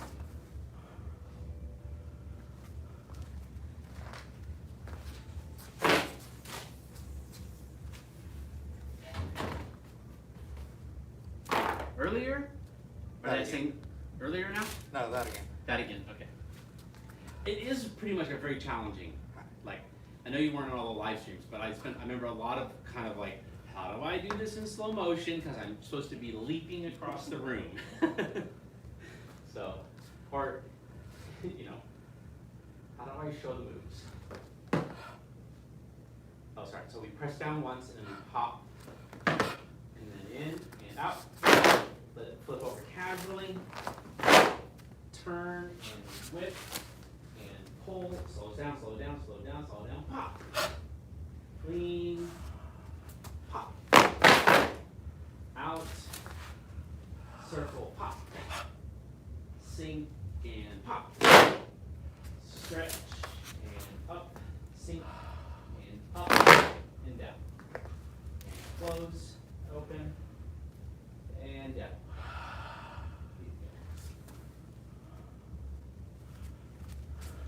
Okay. More. Oh, I was gonna say, how about on your own ones? Yeah, see what you remember on that.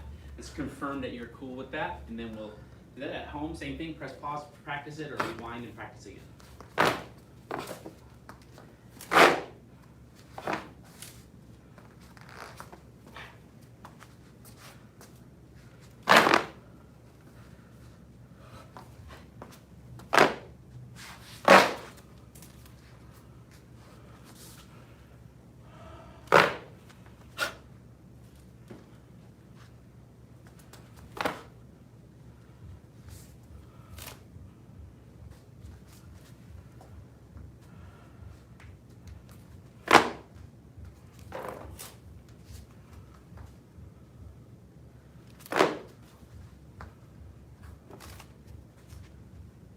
Good.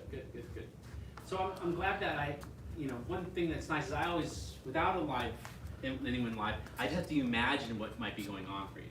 But when I see you do it, I'm like, oh, you know what? Now I know. Since I haven't taught this form hardly at all to real people live, other than this year, I don't know the common mistakes, especially on the ending. Ask me about Yang Style 108, Chen 38. I already know like what 9 out of 10 questions are going to be, right? So now I know. So here's some breakdown again just for that jump. So we did this jump here.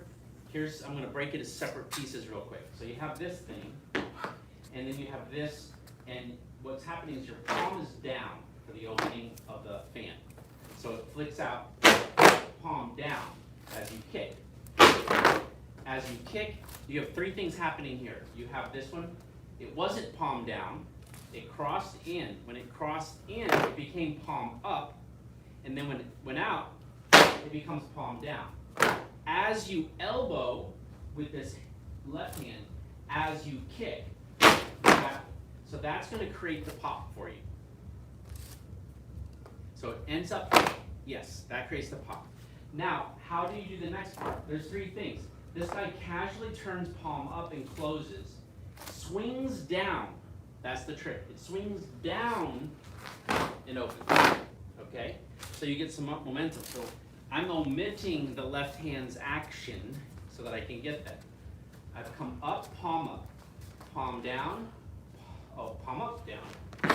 Cross, that's palm up, and this is palm down. Then palm up, then this swings, and the momentum of the turn, but hold on, it just opens because of this. It just opens. It doesn't go here and pull back to open. It goes forward to open.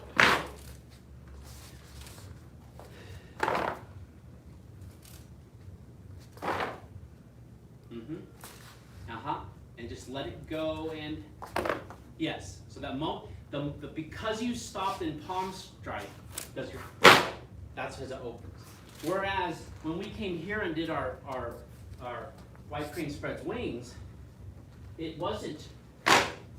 That one is come down, come up, and that's kind of what you were doing there. But on that one, no, it actually is moving. Okay, so one more time for that, and then we'll roll it back a little bit if we have time.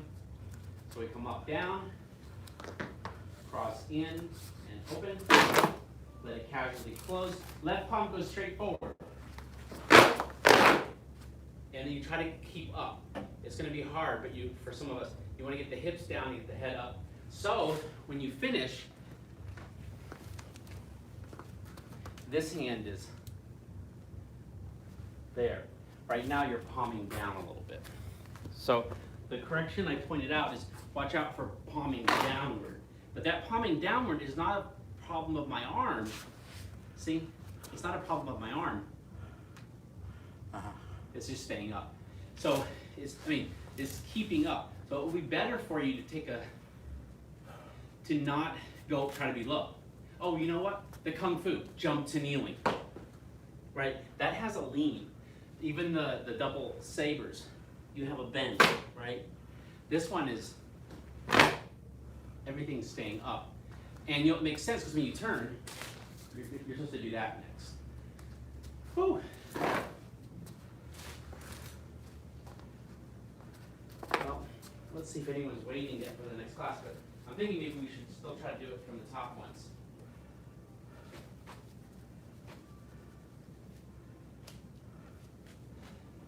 Want to try from the top? Sir? Yeah, it's only 3 minutes, but we'll do it from the top and close out. So unfortunately, we didn't get to do the part right before that, but hopefully that's some good tips for both of you and for you guys at home.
Here, he comes up with a little back.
It's just a bend in. It's okay. Slow go.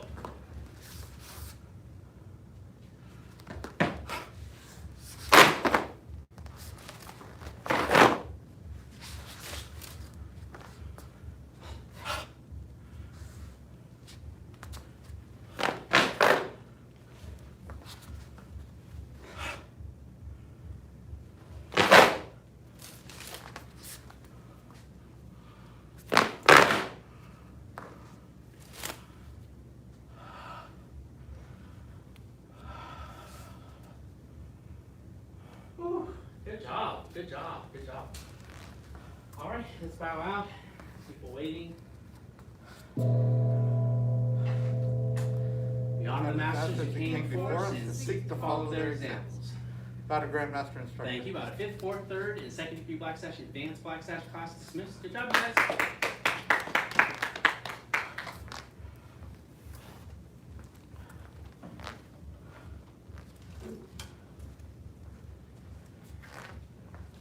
here for beginner Tai Chi.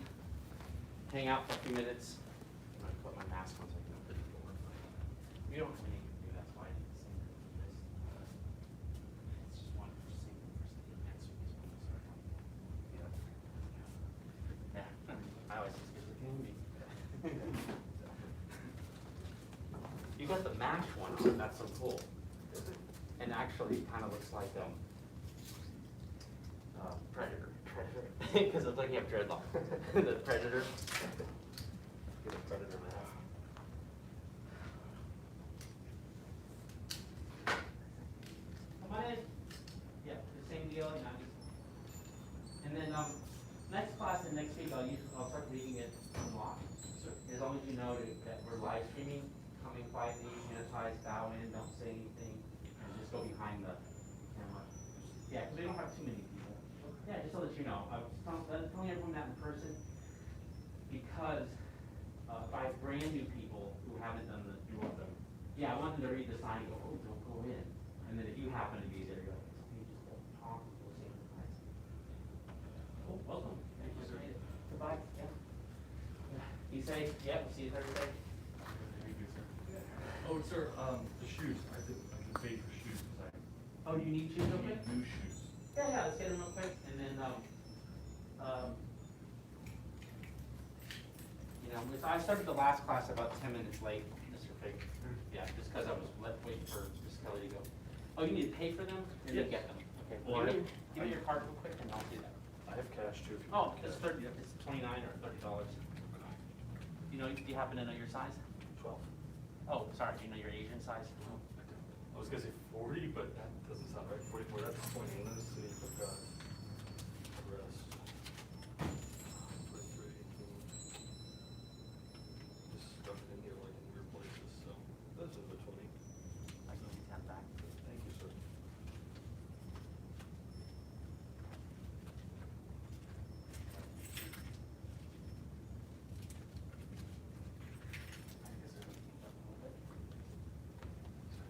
Yeah, let's see if I can. Yeah, it's not as convenient or easy these days. You said size what? 12? 12, yes, sir.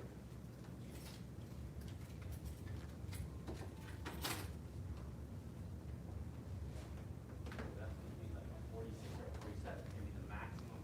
Actually, is this the? 46 sounds right. Yeah, this is the biggest we got.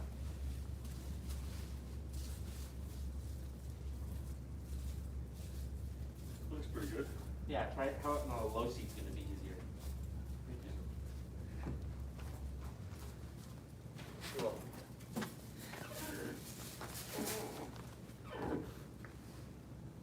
Oh, cool, you got a lot of people here. Hey guys, we're just doing some shoes, so get ready for class. As soon as he's in his shoes, we're gonna start class, and glad you made it. That counts as one, but so it says we have 7 on the live stream, so we got 6. How's that fit? Seem like the right one? Seems good, yes, sir. Yeah, as long as they're still, clean, if we need to swap them, that'll have to happen next time, because senior head instructor will need to keep teaching classes. I mean, he has a class after this one and another after that. Yes, sir.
welcome. Good night.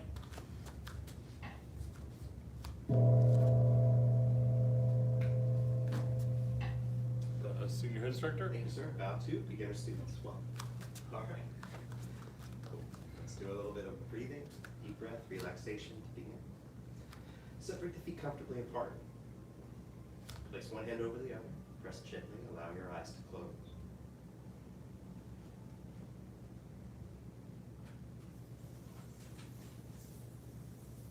Breathe in deeply. Feel the abdomen expand. Breathe out slowly. Let the abdomen release back in.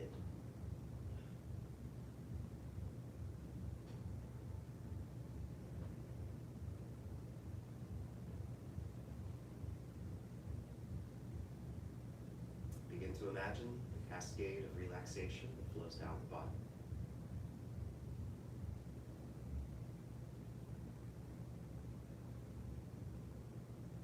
Allow the face to relax.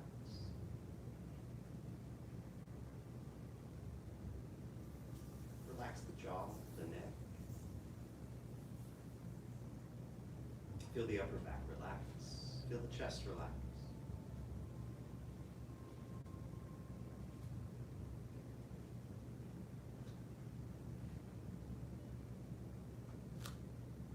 Let the relaxation flow to the shoulders, arms, and hands.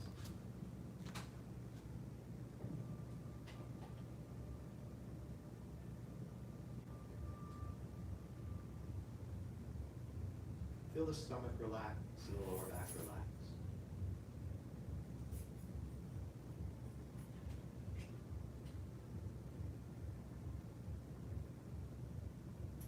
Loosen through the waist.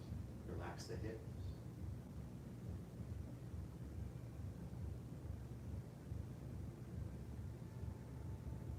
Relax thighs, backs of the legs. Allow the relaxation to flow into the knees with a feeling of softening.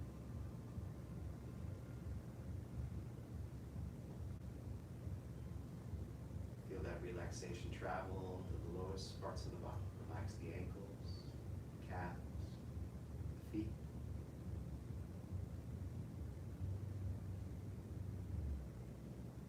See how many of all those tiny bones in the feet you can feel and relax around.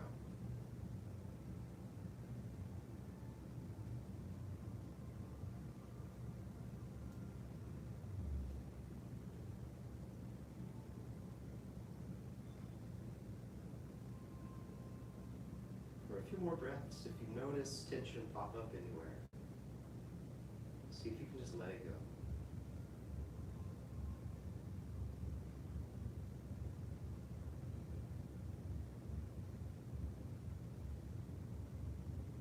Release, lower the hands, open the eyes, separate the feet shoulder width apart. Round through the body, sink down, circle the arms in front, sit back. See if you can round your knees out and sit back enough that you feel your weight become concentrated in heels and outside edges of the feet, without the feet rocking up or leaving the ground at either the inside or the toes. Relax the ankles again if they became tense. Tuck the pelvis. See if you can feel the tucked pelvis as sort of a support for your abdominal breath, whatever that means to you.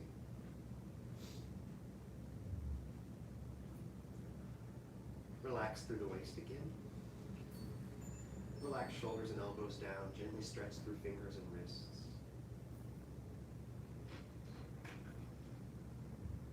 And kind of like in a Goldilocks, not too hot, not too cold kind of way. See if you can feel the balance between the stretching through the wrists and fingers, the relaxing of the shoulders and elbows. And come to a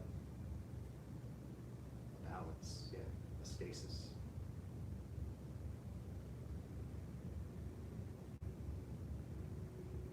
We did start a little late, but we'll make sure we give full time to breathing and relaxation to help the quality of our Tai Chi learning. So do your deep breath. Any other Neikong important points you might remember from last unit for another 90 seconds or so.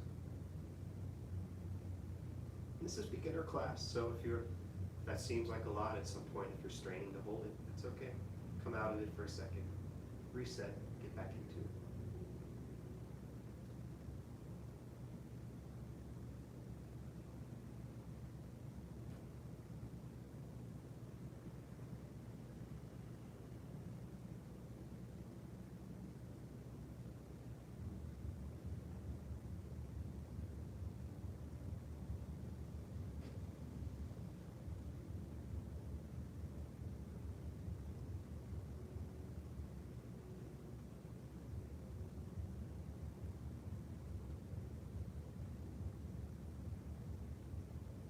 Okay, release. Actually straighten the legs, lower the hands. Circle the arms up, breathe in. Push palms down, breathe out. All right. Let's continue our warm-up with some review of the moves that we've covered so far this unit. Let's do them first and then we'll talk about them after that.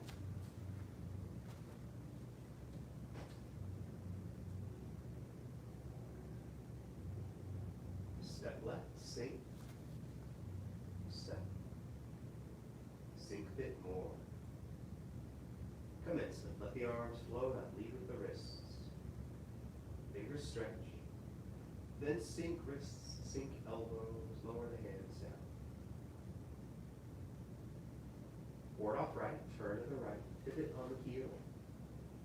Form a circle with the arms, right hand on top. Shift. This is now ward off left, shift, release the other heel. Step in, step out, heel toe. Shift to the left, turn, switch the hands, turn the right. Ward off right, turn to the left, form a circle with the arms, left hand on top, release the right heel, step in, step out towards the seating area, shift to the right, turn to the right, turn the left toes in, switch the hands, good. Pull back and press, turn to the right, left hand by right elbow, shift back, turn to the left, let the left hand circle down, back, and around. Coming around to meet the right wrist, form support, turn to the front, shift forward and press. And finally, for us for now, push, follow through, shift back, sink elbows, shift forward, push. Okay, it was a little slower than our normal class pace, but review and getting familiar with them again. Let's do it one more time from the top.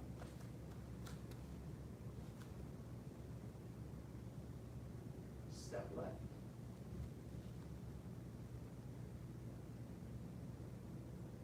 Commencement.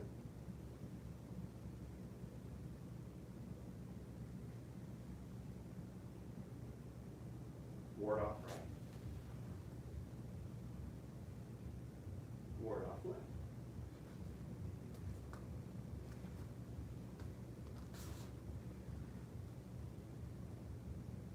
Ward off right.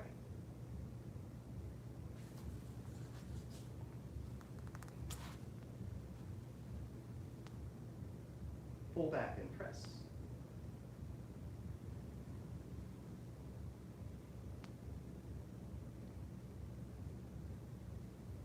Push.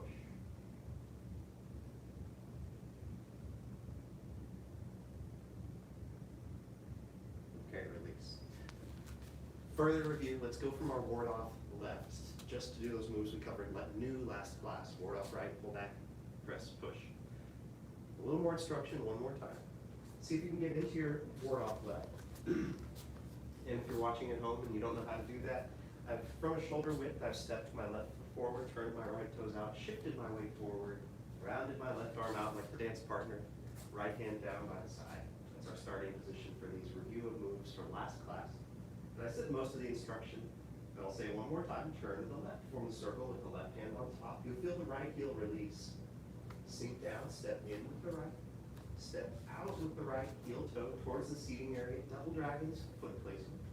Shift to the right, turn to the right, switch the hands, turn the left toes in. And now your double dragons, ward off right, towards the right wall of your area. Pull back and press, turn a little more, the left hand will end up by the right elbow. Shift back, turn to the left, let the left hand circle down, back and around. Coming to meet the right wrist, turn to the front, shift forward, press, and push. Follow through, shift back, sink elbows, shift forward, push, and release. Okay. So, if you have any questions at home about the review moves, send them. I'm always happy to go back and review for anyone who's watching, and it's important enough for them to ask. I'm definitely going to answer. So, do you have any questions in the room, sir, on any of that? No, sir. No? Feels pretty good. Excellent. Yeah. What I saw looked good. So, good job. Okay. Let's go straight to our new move then. It's challenging enough to warrant the rest of class, probably. Not probably, it is. So let's do single whip a bunch. Similar to my instructions for getting into ward off left, we have some instructions for getting into push. A lot of it will sound the same with the side flip facing a different way, and a lot of that being the lower body. So turn to the right, pardon me, of your area, shoulder width apart. Turn your left toes out 45 degrees. Step your right foot straight forward, shift forward into the push position. And if there are a few things that if they're not quite right in your push position, the single whip will never be right. And even if you do it quote unquote correctly, you'll end up wrong because you started from the wrong place. So one of those would be make sure you're not on a tightrope. Make sure you kept your shoulder width when you stepped out to your double dragons. I'm going to move my position, stay where you are. I'm just going to move to center on camera a little. There you go. Let's see, what else could make single whip harder here? That's the main one, is that shoulder width. If my arms are already straight, the next part is not going to really make sense, so make sure the elbows are sunk. And let's go from there. Shift back and allow the arms to straighten. See why? Yeah. Turn to the left. And when you do, turn the right toes in what feels like extremely at first. You want to get them to where they're pointing to the front of your area, so they turn 90 degrees. And go ahead and do a quick check. Like I always say, you don't want to watch your feet, but you have to learn to get your feet to the right place when you're getting your Tai Chi down. You'll keep turning to the left. Shift to the right, form a circle with the arms, right hand on top, and a beak. And the beak is just the fingers and the thumb together with the wrist flex. So fingers, thumb together, wrist flex. And I know you can't see this at all at home or in here, so we'll show it from different angles in a second. Now turn to the left, release the left heel, and that turn will start to extend your beak out. It's not quite out all the way though. Sink down, step in with your left foot, and step back, heel toe. Shift to your left, lift the left hand, turn to your left, and let the right toes turn. At the end, your left palm, it's like your left palm is facing your new forward, this direction. The fingers would be just below your shoulder. The right beak is kind of just above the right shoulder. So they're not exactly level as far as from the ground. They are balanced, though, compared to the rest of the posture. And release. Whew. Single whip. Relatively complicated compared to the things we've done so far in this section, but not so complicated that you won't get if you keep persisting into practice. So let's do it a couple more times from push. Try your best to get back into it. The same. Hold there for just a second. Make sure you feel 60 or 70% of your weight on the front leg. Ah, good. Yeah, shift forward just a little more. Just a little more. There you go. Yeah. So, with the student in the room right now, I'm watching from the side and saying shift forward a little more until this knee is coming just about to where that toe is from the side and no farther, no further. It's not a hard rule, but if you've done Tai Chi for a while and you can look at someone and help them get into it, because you can't always feel how far you're sunk into your front leg. So that gives you a good distance to shift, a good front leg to shift off of, I should say. Let's do it a couple more times. Shift back, allow the arms to straighten. Turn to the left, turn the right toes in extremely. Keep turning to the left. Turn to the right, I should say shift to the right.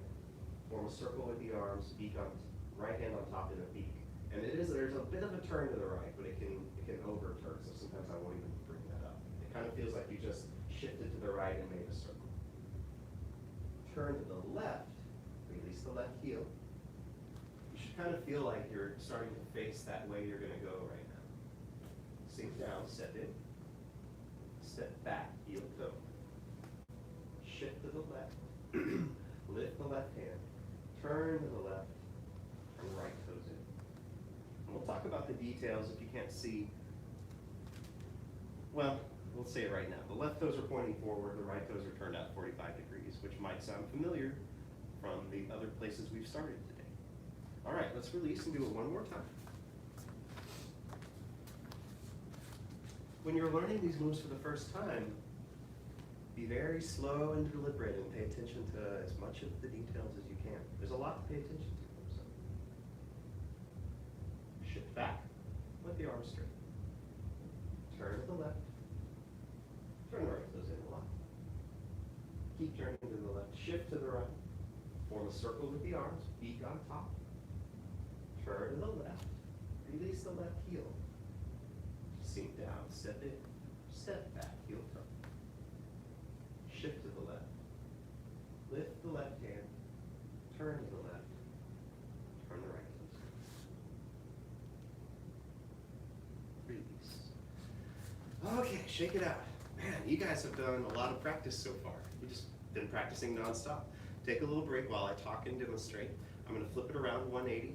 If you'd like to come closer, you don't have to stay quite as far back, but as long as you're just not walking into the shop. Yeah, so. Okay, so let's flip it around 180 so you can see everything, well, a lot of things that you couldn't see from the other side. So, here we go.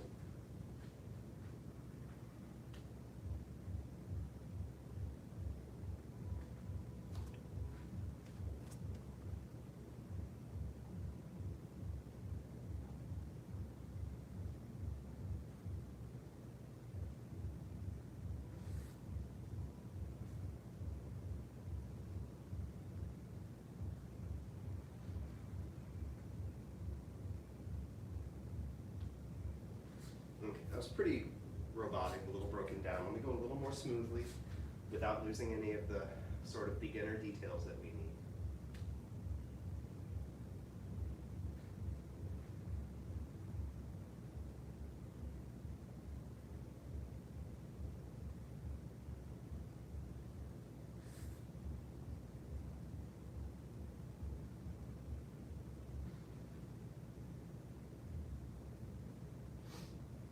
Okay, so I can get into common mistakes right away, or we can do questions. Is there a question, comment, or suggestion?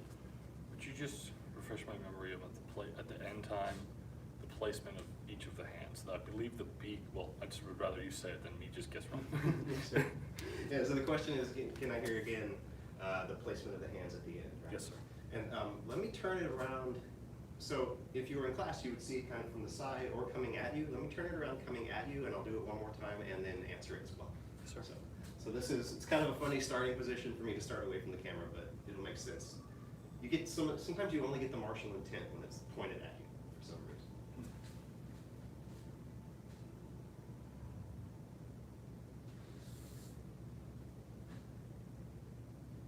So, I can't see it in the mirror right now, but hopefully from your perspective, the tip of my fingers comes just below my shoulder there. And in my left arm, I feel a lot of that sink elbow. And it's both arms, but in the left arm especially, I feel that sink shoulder drop elbow, almost like I was in another push. Yes, sir. Okay. The right feels very different than push.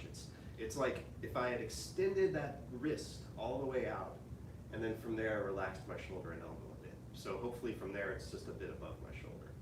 Yes, sir. If you follow the open and closed and you're into that whole, well, this may not be beneficial, but hey, why not? So if I feel like the left side of your body is pretty closed off, and it might feel like the right side of your body is very open. Okay. It's a little something. Thank you, sir. Yeah, you're welcome. Does that answer your question, Matthew? It does. It's perfect. Cool.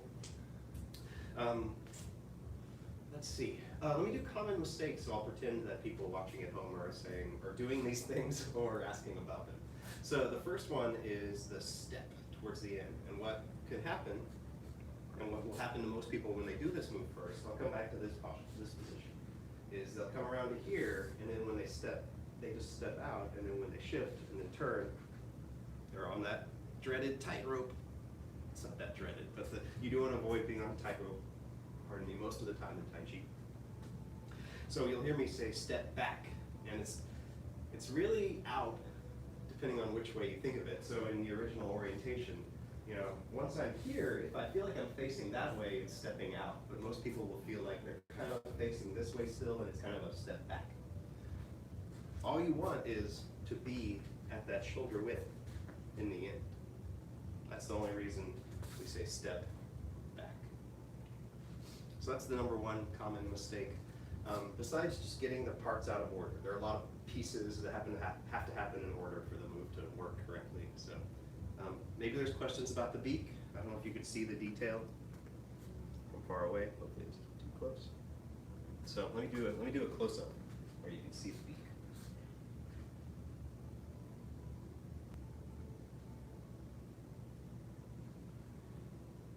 There's the beak. Yeah. Okay. Oh, there's another common mistake on this one, and that's the shift back, lean back. There's a little bit of this in push too, but from here, don't shift and lean back. You'll feel your balance go over, and then you can't turn with balance. So when you shift, it's almost like you're just moving your body away from your hands, and you might feel just a slight lean forward in the upper body.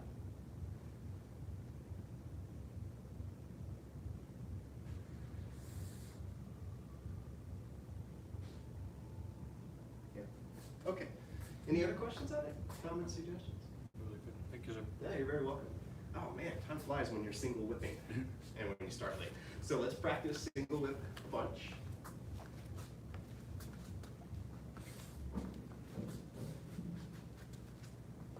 At least a few times for now. About 100 times to get this. Shift back, begin. Let the arms straighten like you shift it away from the hands. Turn to the left. Turn the right toes in a lot. Shift to the right, form the circle with the arms, right on top. Turn to the left. Sink down, step in, step back. Shift to the left, lift the left hand, turn to the left. Turn the right toes in.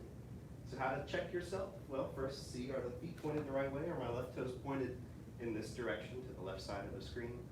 Are my right toes 45, so right between the left side of the screen and the screen? That's the main one. Check the arms. If I were there, I would probably come and push your shoulder and elbow down a little bit, maybe. So it's very good. Yeah. Reset. Self-check. I just pretend you pushed on me. Imagine that. Ooh. In the black sash, we get real. It's almost like corporal. You remember.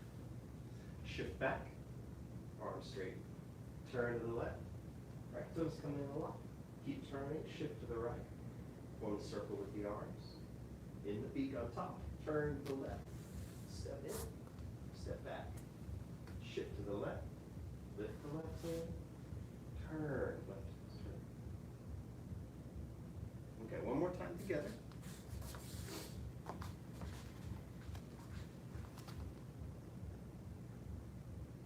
Begin.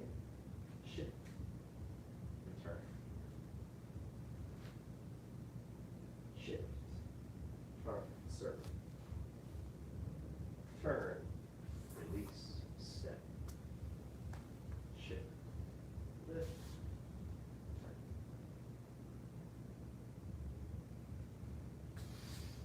You know, let's do it one more time, just for a little extra practice on this move.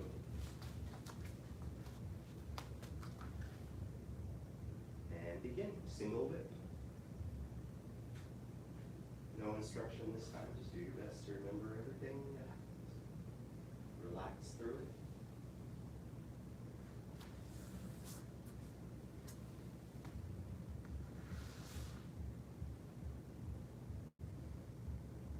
Okay. If you've seen, I guess I can call it a classic now. If you've seen the classic movie, The Matrix, this is one of the postures that happens in their little kung fu learning montage. White Crane is the other one, I believe. It's cool to see a little martial arts choreography get into movies. It's a very cinematic move because it's big arms. You know, like Oh yeah, that is. Yeah, for sure. And that's, when you learn Tai Chi, that's really the best. I follow, like, I get into my own Tai Chi a little too much. I'll relax and it'll get a little, what we call internal. And I have to remind myself that for people to learn Tai Chi, it's best for it to be a bit big and external so you can see what eventually becomes compressed, or not compressed, but smaller circles. Right? If that made no sense to you, don't worry about it. We'll focus on breathing, stepping, and that's really the important stuff right now. Speaking of, let's go from the top. We're going to go over a few minutes for basic training, so let's go from the top. Since we started the last class, anyway, it doesn't matter. Let's go from the top. I'll say the names. You don't have to say them back. You can if you want to at home, but I'm going to say no need because let's just focus on movements. Here we go.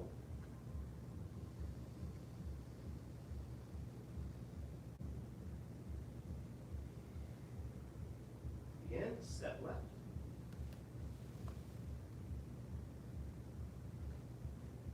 Commencement. If you happen to find yourself ahead of me, it's okay. Just relax and try to hold where you are until I get there.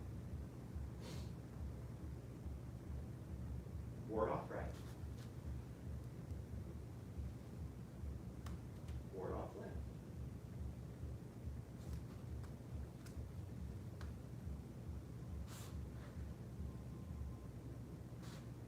Ward off right.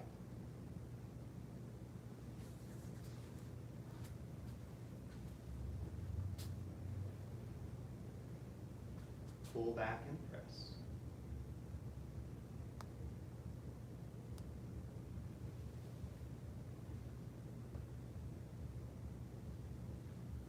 Push.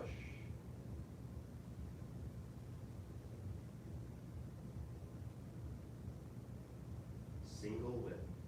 Give it your best, don't worry.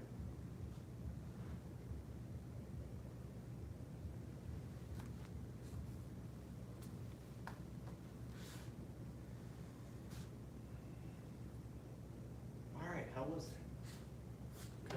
Ringing a bell? Yeah, finally. Yeah. Excellent. Okay. Let's leave it at that for basic training right now. If you have any questions about any of that, then you're watching, send it to me and I will try to answer it as best I can until we see each other in person again. So let's bow out our basic training. For black sash training, we're going to have some 10 important points, which is great stuff for improving your Tai Chi and getting the essence of Tai Chi beyond where the hands and the feet and the hips and every other part of the body goes. We follow the 5 parts: faith, respect, perseverance, patience, and humility. Proud to see your head instructor. Thank you, sir. Bow to beginner students everywhere. Anyone else watching? All right, basic training dismissed. Black sash training, take a minute, get a drink. We'll come back out and look at the next important point.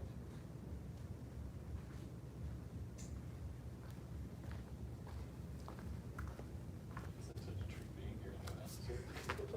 It is. It's a treat. It's a strange thing, yeah. It's cool. It's like combo private lesson and live stream. It is. It's good. Yeah, I like it. I feel a little bad I'm going here, but at the same time, Yeah. all the benefit from it. And yeah. My work's so close now, it's like I was running late, thinking I was gonna be late, and I was still early, because I'm only like 15 minutes away now. Awesome. That's great. My boss didn't even come to the office today. I just went to the office and I worked all day and then I was like, oh, it's 5:30. Well, I was fixing to leave and it's like, it was about 6:10 when I actually walked out the door.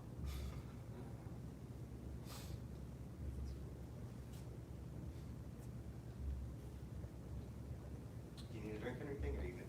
Oh, man, thank you, sir. I just left my water in the car, brought my little cooler. I figured, safe, just safe. Sure you're okay.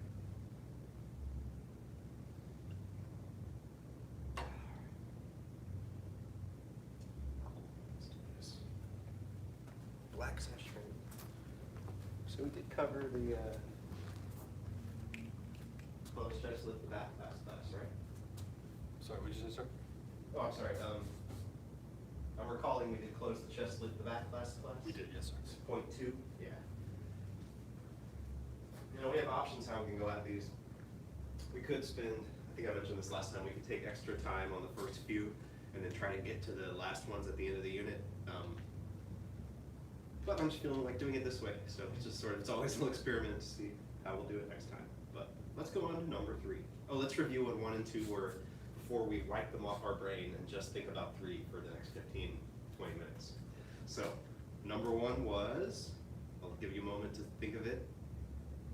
Try to remember, don't just listen and wait. Okay, first one was head suspended, or the actual name is light and swift with the head as though suspended from above, but we call it head suspended for short. That's all I'll say about that. Number 2, think about it, try to remember it, I just said it. Close the chest and lift the back. Close chest, lift back. So yeah, actually let's take a moment just and try to physically remember head suspended. So just standing there, just try to, in whatever small way it happens, or big way or whatever, just embody head suspended for a moment. Breathe a couple breaths through your head suspended.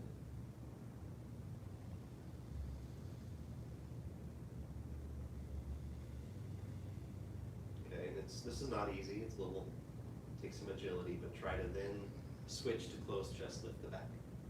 So just whatever you do physically to feel it or be it, closed chest, lift the back, embody it for a moment, breathe it, breathe through it.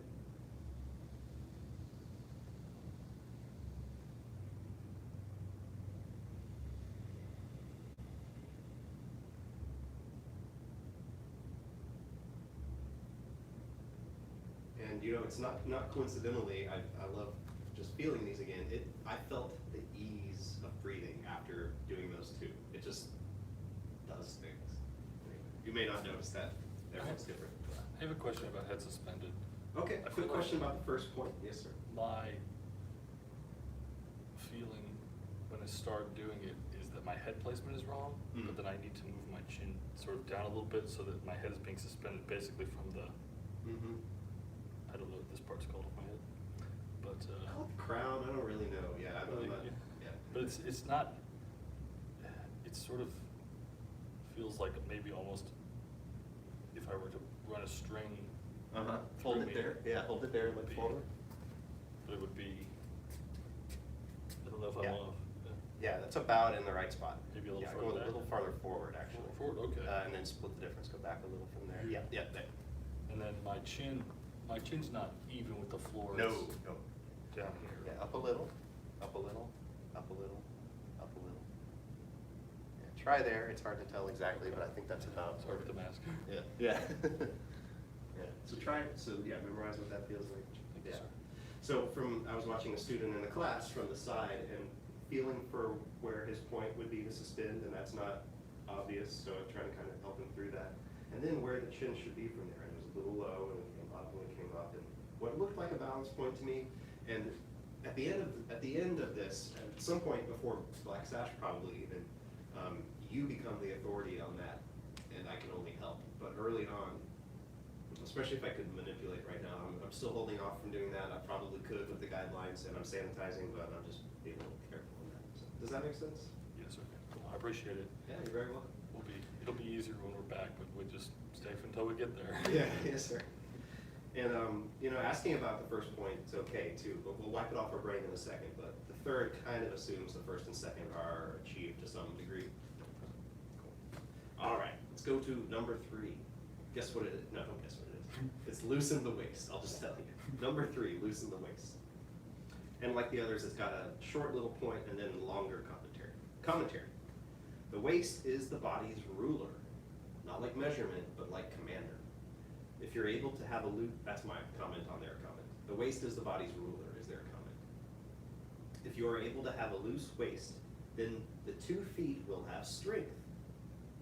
Okay, so if you're able to loosen your waist, the 2 feet will have strength. Now, obviously, there's no magical transference of power, but what we're talking about here is tightness in the waist will restrict the power you can deliver from your feet. That kind of makes sense if you think about it. The changes from substantial and insubstantial and back again should come from the waist. So now it's saying, at the very base, the broad level, when you're shifting and feeling the substantial to insubstantial change, that movement should come from the waist, which might seem weird. You might think it came from the feet. Really, it all comes from the whole body. It's a way of thinking about it. But let's think about it now, that those changes come from the waist. Therefore, it is said in the Song of 13 Movements, so now he's quoting another Tai Chi Chuan classic writing. Therefore, it's said in the Song of 13 Movements, the order or command and idea should come from the waist. So this is the idea of kind of deciding where you go. If you're not able to obtain strength, try to obtain it from your waist and feet, or try to correct the movement of your waist and feet. Counterintuitive. If we're not able to obtain power, we might try to wrestle harder in the arms, right? This is saying, no, wait, check your waist, check your feet, check the root of how you're delivering that power. Check the foundation. Let me read it one more time without all this stopping. Loosen the waist. The waist is the body's ruler. If you're able to have a loose waist, then the 2 feet will have strength. The lower part of the body will be firm.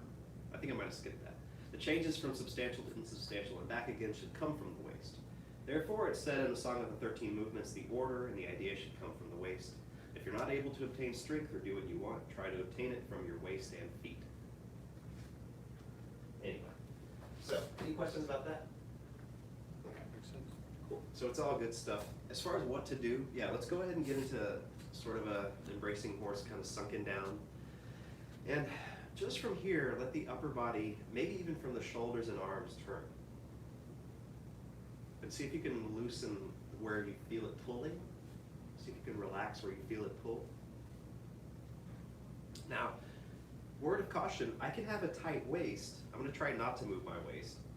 Now, see, my knees are taking up the movement where my waist wants to move. So try to bend the knees and sink down and kind of keep them where they are, and see if you can turn the upper body without the knees moving too much. It messes it up if you look down, but you might check down if you can't feel how much they're moving. Ah, very good. Yeah, very good. There may be a little play there. You don't want them totally there, but it's not, right? You don't want that. I'm doing a funny dance. So as we go through the entire first section, your new assignment is to forget 1 and 2 and to just loosen your waist. That's all. No biggie. Kind of joking. It's easy to say.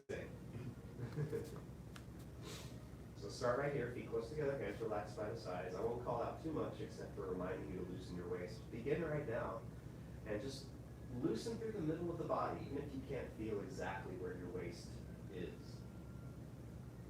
which is not uncommon.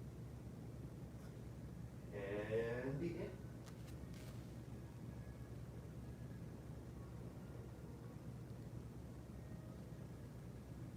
I'm doing commencement if you can't see. As you move, return to loosening the waist.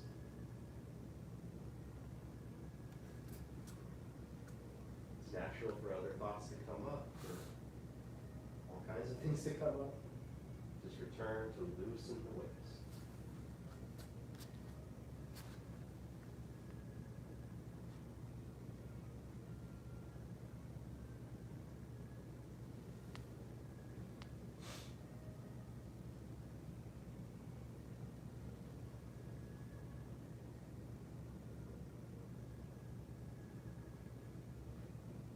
And then when you move, loosen the waist. Loosen the waist. Loosen the waist.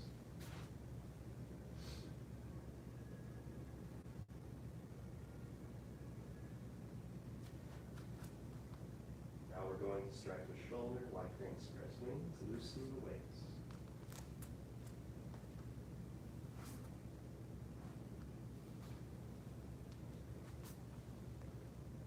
Into the brush knee push section. Keep on loosening the waist.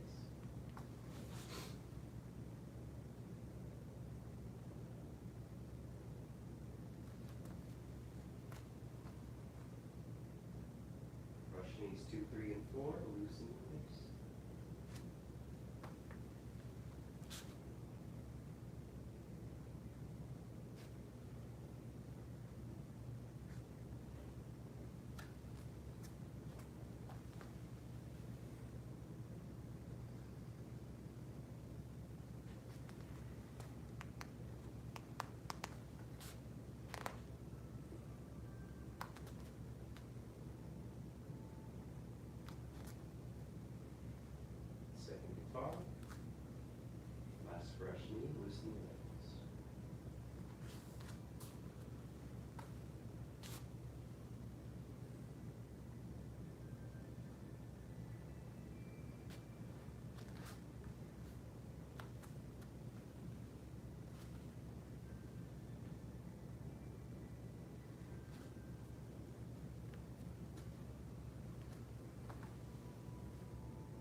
questions, comments, suggestions? I got so focused on being loose in the waist, I missed a few steps. It's okay. Like this is the important, the important points is the time to let those other things mess up. It's all right. Like I said, it's a sign of you're actually focusing on the thing that you're supposed to and not on your sequence. Let's do it one more time. I think, yeah, one more time through and we'll bow out Black Session.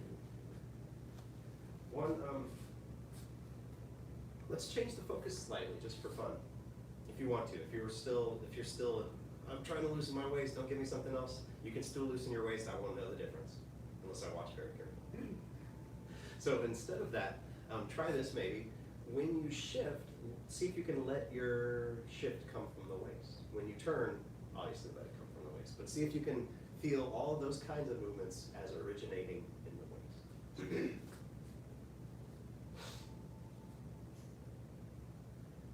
And begin.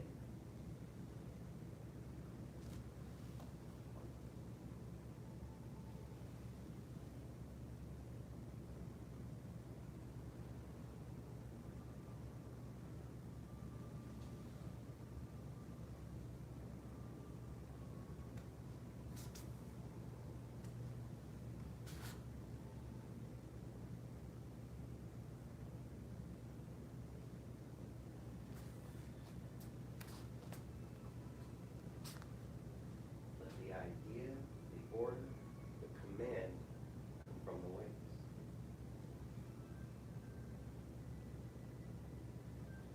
You know, we tend to think of ourselves as being somewhat up in our heads, like a homunculus, homunculus. But see if you can think of yourself as inside your waist.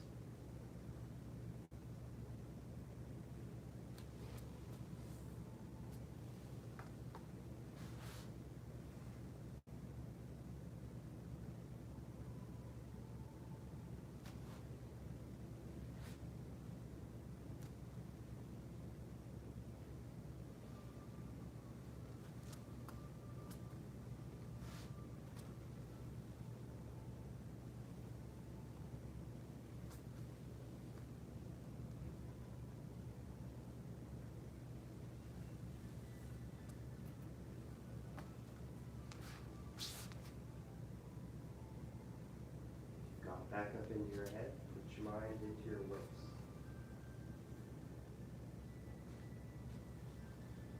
Mind if this move or does an extra movement follow.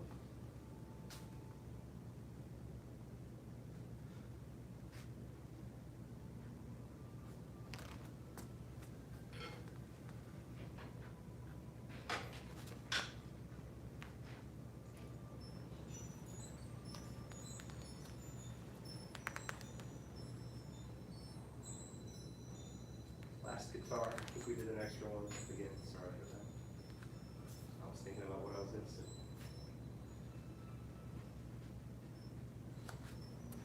Last brush knee. Hidden hand punch.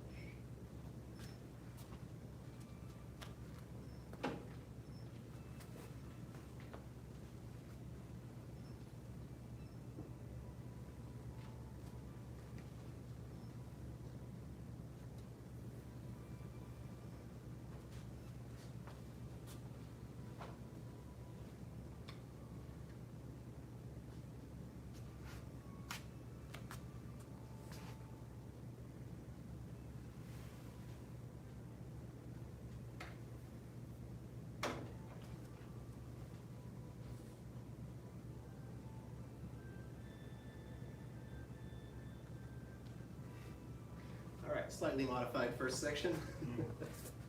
So, normally in this unit, this would be the part of the class where I kind of say like, how was that? And usually people sharing their experience of how it went can be very informative for me and for the other students. Do you have anything, you don't have no pressure. Do you have any comments on that or questions? There were definitely parts where I felt like I was really in my waist, and then there were certain movements where I kind of got in my head and was like, I don't know how to put waist into this. Yes, sir. Like White Crane Spreads Wings, I was like, oh, this is very waist friendly. Yeah. But then when we get to hidden hand punch. Mm. At the beginning it was, and then by the end it was like, oh, it's not. Now it's not waist friendly anymore. That's really cool. Yeah. So if you don't mind me paraphrasing for the camera, yeah. So if you couldn't, I don't know what you can hear out of that, but basically some moves it was more intuitive to be in the waist or more waist friendly. I like that. And then some where it just wouldn't make sense from the waist yet, and you have to think about it and just kind of gets out. Is that accurate? Yeah. Definitely. I feel like after, like you said, sometimes it takes 100 times to get a move down, and so now that's day one of waist. Yeah. Very good. Okay. Well, I hope that that tool for practice benefits you. That's I really like the 10 important points. I still use them to this day for working on my Tai Chi and trying to improve my own Tai Chi. Let's bow out our Black Sash training. There's the email for the life skill went out with one life skill. I think we may be doing the wrong one, but I'm going to keep doing that one for now. I'm going to keep doing the wrong one until I get corrected. Path of self-mastery requires a creative spirit. A creative spirit has no self-doubt. Path of self-mastery requires a creative spirit. A creative spirit has no self-doubt. Path of self-mastery requires a creative spirit. Creative Spirit has no self-doubt.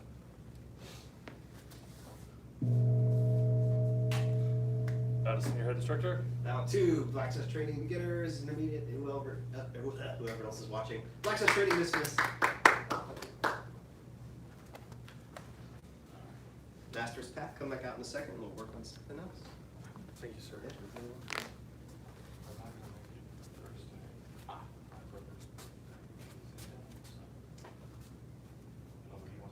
Yeah, probably not this. Cool. Well, thanks for letting me know and have a good time. Older or younger? Younger, much larger. He's like 6'7". I used to call him my little brother, now I just say he's my younger brother. Younger, yeah, because he's much larger human than I am. So. I think my younger brother's a little bit bigger. It's like a weird thing in my family. My dad is a middle child. His older brother is shorter than he is, and his younger brother is taller. And then my cousins are the same way. The oldest ones are always the shortest ones, and the youngest ones are always the tallest ones. These things all need tension, weighs them down over life, and the younger ones don't get all that. It's like, thank you, sir. Fair one.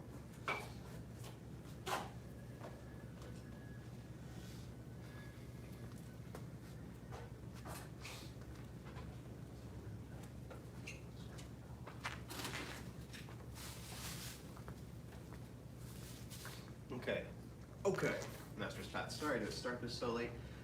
We're just going to we don't have time for a new lesson, so we're going to do just a brief practice of what we covered last couple of classes, namely cloud hands and the transitions. So we'll just go through it a few times from single whip to single whip. I don't know if we even talked about the transition out. Well, let's practice it all. Let me know if you're missing some information. Oh, hey, our basic training move, bookending our review of the I'll do a review of the whole thing the first time through. We'll practice together after that. Shift back, lower the left arm. Turn to the right, turn the left toes in to the front. Shift to the left. Switch the hands, turn to the left. Release the right heel, step even. Now we're in our cloud hands proper. Shift to the right, switch the hands. Turn to the right, release the left, step out to the left. Shift to the left, switch the hands. Turn to the left, step in with the right. One, that's one cloud hand. Two, shift to the right, switch the hands. Turn to the right, release the left, step out. Shift to the left, switch the hands. Turn to the left, step in with the right. One more, shift to the right, switch the hands. Turn to the right, step left. Shift to the left, switch the hands. Turn to the left, step in with the right. And transition out, step, shift, turn, form the beak, release the left, step the double dragons, shift, lift, turn, back to single whip. Okay. Yeah, there were no questions over cloud hands that I got, so let's practice that 2 more times.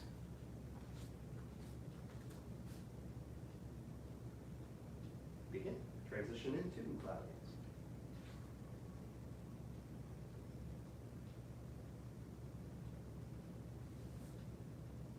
hands one.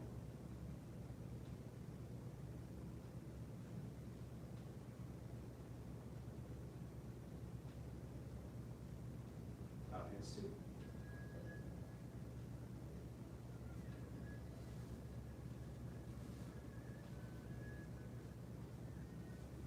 Clap hands three.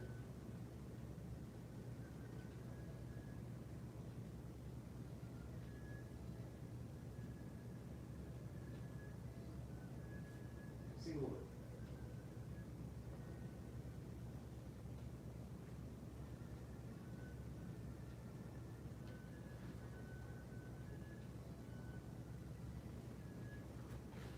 Cutting it close, but do one more time. If you need to let people in, head instructor, that's okay. I don't know how much leeway I'll need before you begin. Last time.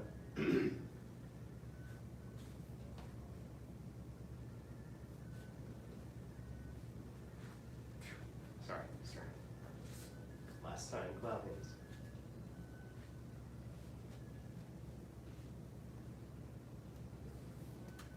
Cloud hands one.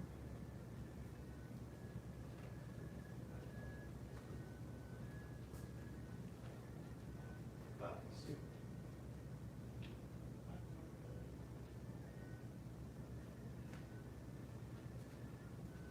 Cloud hands three.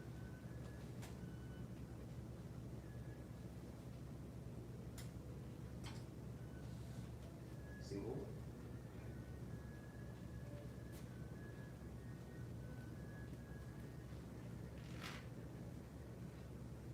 And release. Okay. That's it for Master's Path today. Hopefully we'll be more on schedule next class and get the full benefit. I'm not going to pass on the lateness to my next class. So, all right. Hope you're doing well. And let's bow it out.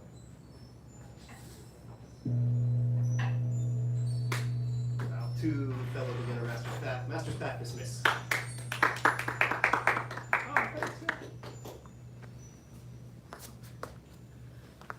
Kung Fu will begin very shortly at head instructor Gage's discretion. No pressure. You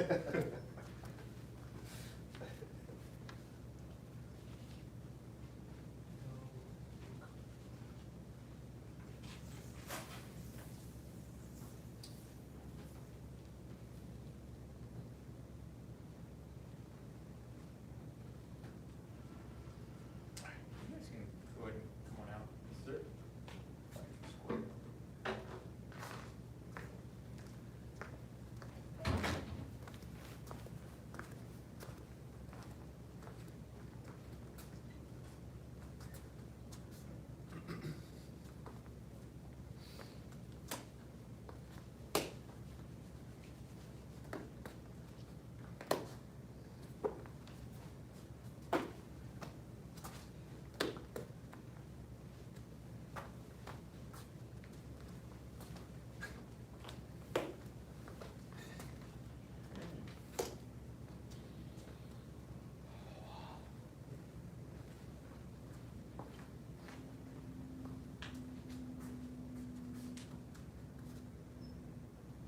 Guys have a good weekend? Yes, sir. I did. You actually start on time today. Beginner Kung Fu. Alright. Bow to head instructor. Bow to beginner level students and bow to everybody at home. Alright. Start our warm up. Sir. 75 jumping jacks. Yes, sir. Begin.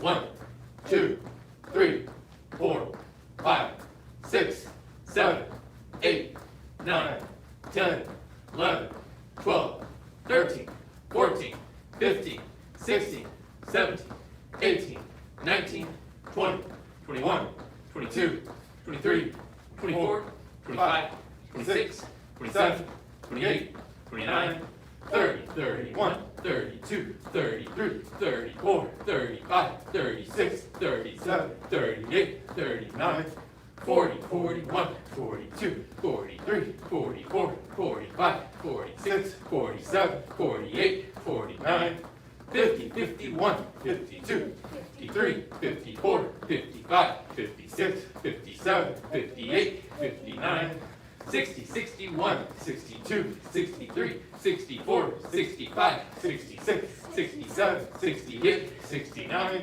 7, 1, 2, 3, 4, 5. Push-up position. Sir. First set of 10 push-ups. Sir. Begin. 1, sir. 2, sir. 3, sir. 4, sir. 5, sir. 6, sir. 7, sir. 8, sir. 9, Sir. 10, sir. That's kneeling. Sir.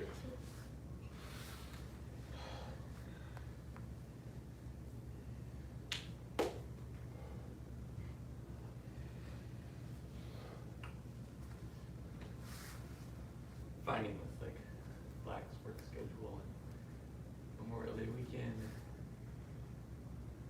I don't really have a good grasp on the day. It's like I just kind of showed up and I go, oh, I hope I'm here at the right time on the right day. Today felt like a Monday. Because I've only done that before, where it's like you just kind of wander in and go, this doesn't look like my class. Who are these people? Especially now, everything's all Yeah. out of the usual. Everything's very unusual, kind of throws me off a little bit. Yeah.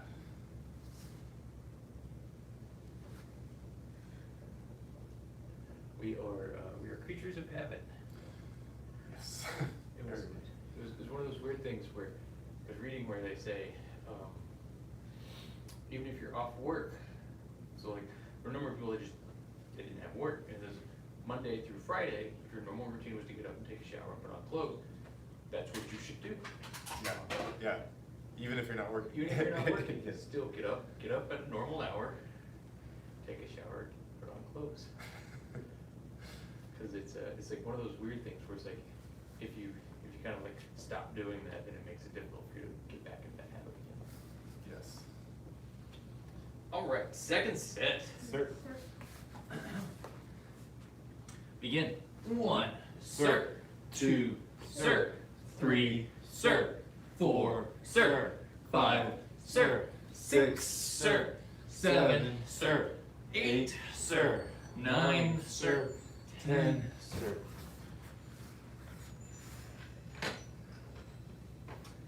Notice that I went to Kung Fu is the same way, where you want to make sure that you're still doing it twice a week, 4 times a week, how often you're religiously doing it. Because what I've at least seen is that when we have students that they start doing this thing where it's like, I'll go once every other week, that eventually they just stop doing it. Mm-hmm. Just because it's kind of like one of those things where either you lose interest or it's just like you have fallen out of the routine. Like for me, it was just like every weeknight, it's like I need to go. That's Yeah. just my thing. It definitely helped me when I was at home. Like, that was like the only normal thing I had going on. Yeah. Oh. You know, because I wasn't working. That was the only way to tell what day it was, really. Yeah. Hey, I have class today. So. Yes, in class today. It's weird, and especially when they talk about like everybody wants to go back to normal. And it's like, well, there is not going to be any normal. This is there's going to be somewhere in between will be the new normal. Yeah. Normal was never really normal. So, what were they talking about like with the stock market, where it's like it's just going to go up forever? And it's like, no. No. Our lifestyle. This is our lifestyle. And everybody keeps saying our lifestyle is unsustainable. Yep. All right, last set. Sir. Begin. 1, sir. 2, sir. 3, sir. 4, sir. 5, sir. 6, sir. 7, sir. 8, sir. 9, sir. 10, Sir. So good. All right, on your back for bicycle crunches or piston kicks. You heard from the earlier class. All right, first set of 25. Sir. Begin. 1, sir. 2, sir. 3, sir. 4, sir. 5, sir. 6, sir. 7, sir. 8, sir. 9, sir. 10, sir. 11, sir. 12, sir. 13, sir. 14, sir. 15, sir. 16, sir. 17, sir. 18, sir. 19, sir. 20, sir. 1, sir. 2, sir. 3, sir. 4, sir. 5, sir. Rest. Sir.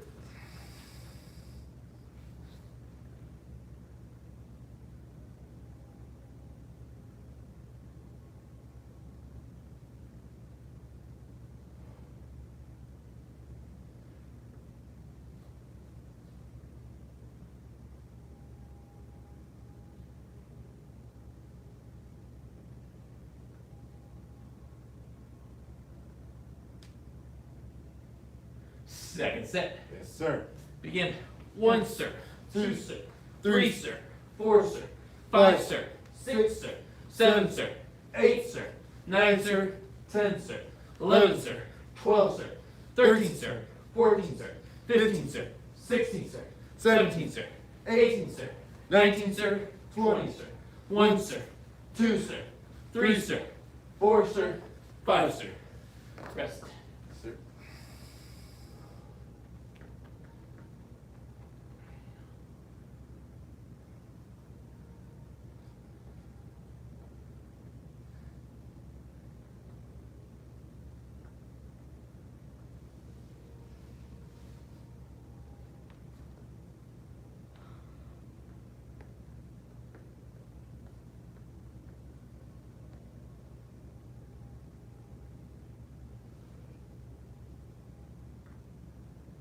Last set.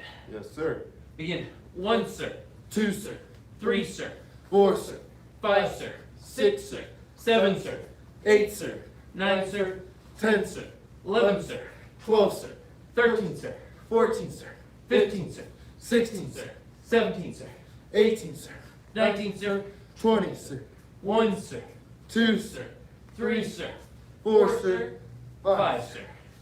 Sit up. Sir. Ooh. That one felt a little bit more difficult than normal. That wasn't a mistake.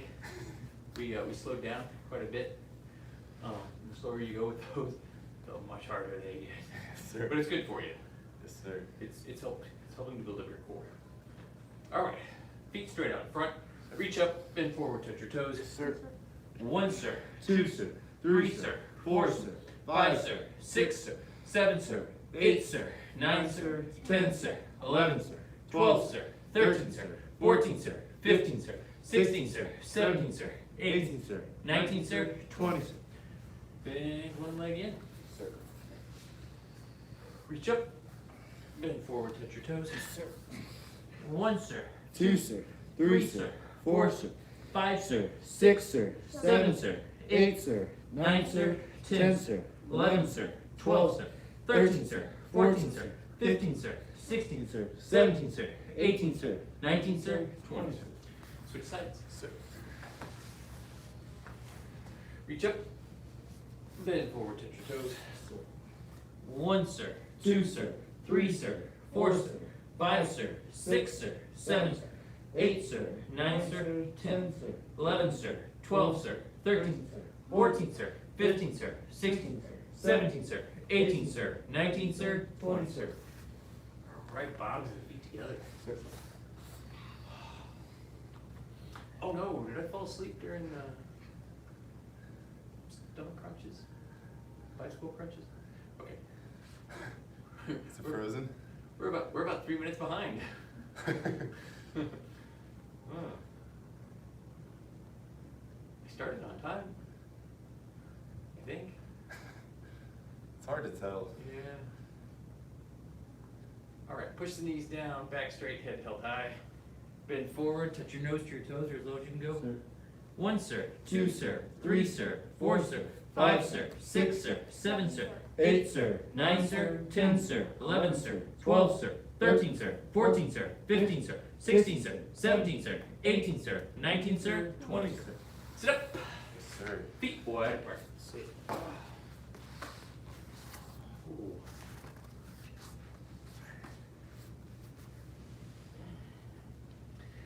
I know I talk about how colder months make this more difficult. If you're not active, that also makes it more difficult. kids, stay active.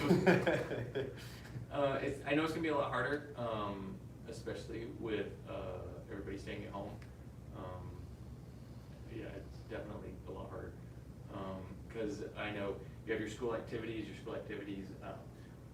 you get to be more active and pretty much you do it every day, but now that you're probably at home, I don't know how many you are actually remaining active during the day.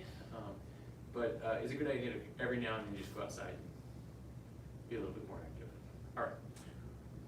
Hands up. 1 sir, 2 sir, 3 sir, 4 sir, 5 sir, 6 sir, 7 sir, 8 sir, 9 sir, 10 sir, 11 sir, 12 sir, 13 sir, 14 sir, 15 sir, 16 sir, 17 sir, 18 sir, 19 sir, 20 sir. Reach to one side, sir.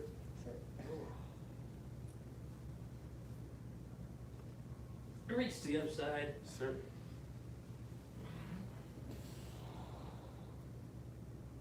Reach to both sides. Sir.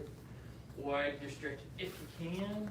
Set your head to the floor as low as it'll go. Sir. 1 sir, 2 sir, 3 sir, 4 sir, 5 sir, 6 sir, 7 sir, 8 sir, 9 sir, 10 sir, 11 sir, 12 sir, 13 sir, 14 sir, 15 sir, 16 sir, 17 sir, 18 sir, 19 sir, 20 sir.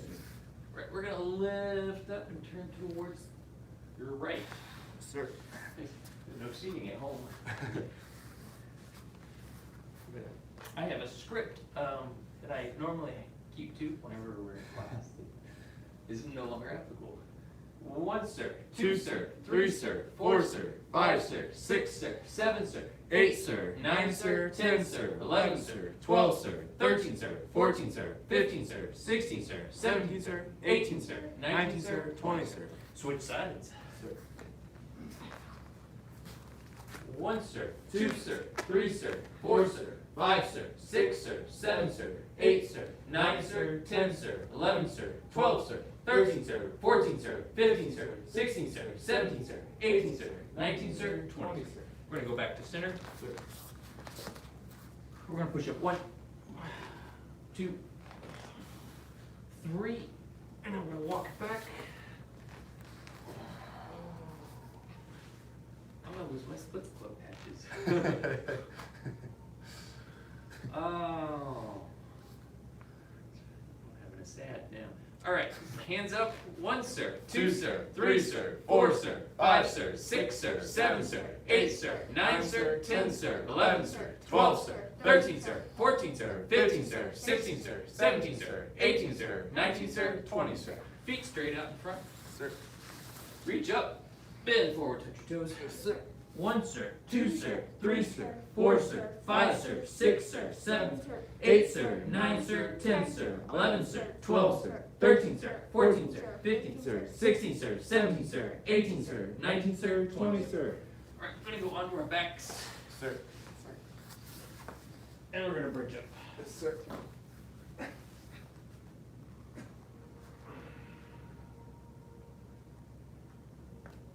And back down. Hug your knees, we're gonna rock backwards, forwards, stand up. Oh, great. Twist it out. Any additional stretching? Oh, wow. Our 3 minutes behind have become 6 minutes behind. I apologize. I don't know how that has happened. Okay, let's get through this really quick. We did not cover all of our crane stances last time. Okay, so we only made it up to our cross stance. So today I want to finish off our crane stances. So we're going to review everything that we've already done. So we're going to review our crane breathing. We're going to review the stances that we learned all the way up to the cross stance. And then we are going to learn the rest of the crane stances. Yes, sir. Okay. So let's start with our crane breathing. Yes, sir. Stance. Yes, sir. Stand tall. Yes, sir. Say take high. Take time. Hands up. Look left. Back to center. 1, 2, 3. Push. Get all of it out. 1, 2, 3. Push.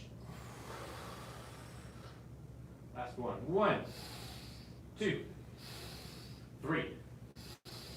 Push. Jump. Down, up. Feet together. Yes, sir. All right. Say it 2 more times. Stand. Yes, sir. Stand tall. Yes, sir. Say Tai Tai. Say time. Hands up. Look left. Back to center. 1, 2, 3. Push. 1, 2, 3. Push. 1, 2, 3. Push. Jump. Down, up. Feet together. Sir. Last one. Attention. Stance. Yes, sir. Stand tall. Yes, sir. Say Tai Tai. Say time. Hands up. Look left. Back to center. 1, 2, 3. Push. 1, 2, 3. Push. 1, 2, 3. Push. Hold it up. Jump. Down, up. Feet together. Yes, sir. Very good.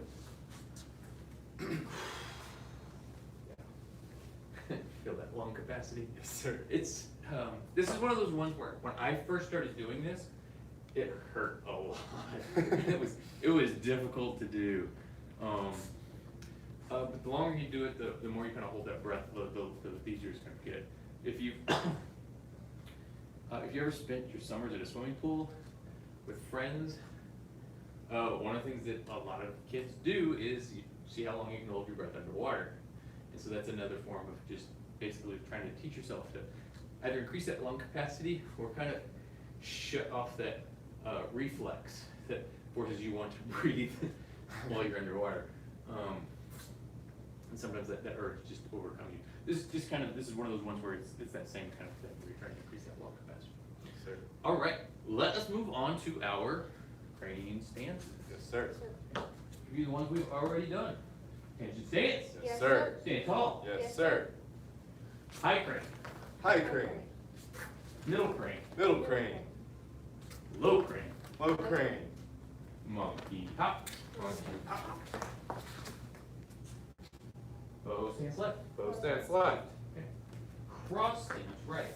Cross stance right. This is about as far as we got. Our next move, we're just going to unwind and clap. Okay? So there's no callback on this one. We're just going to come up and clap. All right, we're going to do one more move, and then we're going to review everything, okay? So for our next move, we're going to do another bow stance left. We're going to take that left foot, we're going to step it behind us, and as we turn, we're going to strike with our hands, okay? So your right hand should be on top, your left hand should be on the bottom. You should feel that for a little bit. So as you're turning, you should feel that that's a strike. Sir. You should be able to feel that power. That a lot of that should not be coming from your arms. You should feel that actually coming from your hips. Sir. Yeah. So reset. Sir. A lot of the stuff that we do, you don't really understand what it does until after you've kind of done that application or you've actually done the move. So I'm gonna say the first time I went through crane stances, I didn't understand what any of this did. We were just doing this with our arms, but all this movement actually has a purpose. Yes, sir. And you're gonna see this a lot with like wushu, where it's like wushu's got a lot of flourish. They've taken a lot of the martial arts out of wushu, but it's kind of still has that roots of they're still practicing something that was a martial art, but they were trying to hide it through dance. And so that's what a lot of this is. It looks like we're not doing anything, we're just pretending to be animals, but but it was intended to hide the fact that you were practicing martial art. Yes, sir. Okay. Let's do that again. Attention stance. Yes, sir. Stand tall. Yes, sir. High crane. High crane. Middle crane. Middle crane. Low crane. Low crane. Monkey hop. Monkey hop. Bow stance left. Bow stance left. Cross stance right. Cross stance right. Clap. Keep turning the same way. Bow stance left. Bow stance left. Okay. So our next one's going to be our crane stance right. Okay. So when we do our crane stance right, we're going to be doing our traditional crane stance, but instead of our hands being here, they're going to be at an angle. Okay. And you should be able to feel this. I know we've got the mirrors here in the class at the school, where we can actually see that our arms are straight. You can check that because we don't want to be in kind of a weird position, because that's what happens when you when you can't actually check. Yes, sir. You wind up with your arms something like this. Just double check. Your arms are straight but not straight, bent but not. Yes. Okay. So they should have a slight bend. So, and as you get better at this, so this is gonna be just like what we normally do with our crane stance. You find a spot on the wall, and you're focusing on that spot on the wall. You're gonna have a little bit of a bend in that knee. Don't lock that knee completely out. And then that other leg is just protecting your kneecap. Sir. Right. Now, as you get better at this, and your balance gets better, because this is traditionally the balance exercise, you will no longer be looking at the wall. You look down to your right at your right hand. Yes, sir. And you'll feel, the first time you do it, you're gonna feel a little unstable. Yes, sir. Okay. Switch your hands. Hey, just look it up. Yeah, down to the right. Yes. Practice that just a little bit at home. Yeah. That's the more advanced. So, from what I understand, traditionally, our crane unit was a red sash and up class. Originally, so now we've kind of like rolled it back into the basics. Simply because there's a lot more stuff that's just that much harder. Okay, let's do that again. Yes, sir. Reset. Stance. Yes, sir. Stand tall. Yes, sir. High crane. High crane. Middle crane. Middle crane. Low crane. Low crane. Monkey hop. Monkey hop. Bow stance left. Bow stance left. Cross stance right. Cross stance right. Clap. Bow stance left. Bow stance left. Crane stance right. Crane stance right. Okay. Now our next one's going to be our dragon stance right. When we do this, there's going to be a little bit of a hop. And we're going to drop down into our dragon stance. Okay. And our hands are going to be pretty much the same as they were with our crane stance. But our legs are now in our dragon stance. Sir. Okay. And we're going to shift all of our weight back to the center. And we're going to feet together. Yes, sir. Okay. So I'm giving you guys kind of a little bit of a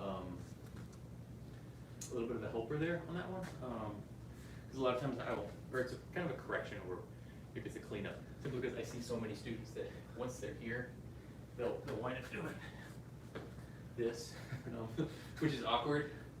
Or a lot of times what'll happen is like a lot of students will actually fall over trying to get up. Sir. So the best way to get out of this is actually to shift all of your weight onto both legs and come straight out. Sir. It takes a lot of strength to come out of that on one leg. Yes, sir. It's very true. And you don't have to do that. You don't have to put yourself through that pain. And a lot of times the students, when they try to do it off that one leg, they fail pretty miserably. So, so unless you're able to actually come up out of that off of one leg, the best thing to do is actually shift all of your weight into the center and then come up from the center. All right? Sir. Okay, let's reset. Let's do that entire thing. Dude, stance. Yes, sir. Stand tall. Yes, sir. High crane. High crane. Middle crane. Middle crane. Low crane. Low crane. Monkey hop. Monkey hop. Bow stance left. Bow stance left. Cross stance right. Cross stance right. Clap. Keep turning the same way. Bow stance left. Bow stance left. Crane stance right. Crane stance right. Drag. Dragon stance right. Feet together. Yes, sir. That's right. Did that help? Yes, sir. It's a lot easier. It's a lot easier. Sometimes I cover it in class, sometimes I don't. Usually it's like, once I see the students are struggling coming out of it, I'll cover it. Should probably cover it every time. Okay. I cover different things every time. So it's, sometimes I don't know what it is that I need to cover until I actually see students in class. All right. Okay, we're gonna do it 2 more times. We're gonna do the whole thing 2 more times. Sir. And then we'll probably be out of time at that point. Okay, Yes, sir. Finish stance. Yes, sir. Standing tall. Yes, sir. High crane. High crane, Middle crane. little crane, Low crane. low crane, Monkey hop. monkey hop, Bow stance left. bow stance left, Cross stance right. cross stance right, Clap. Bow stance left. bow stance left, Crane stance right. crane stance right, Dragon stance right. dragon stance right. Feet together. Sir. Reset. Sir. Last.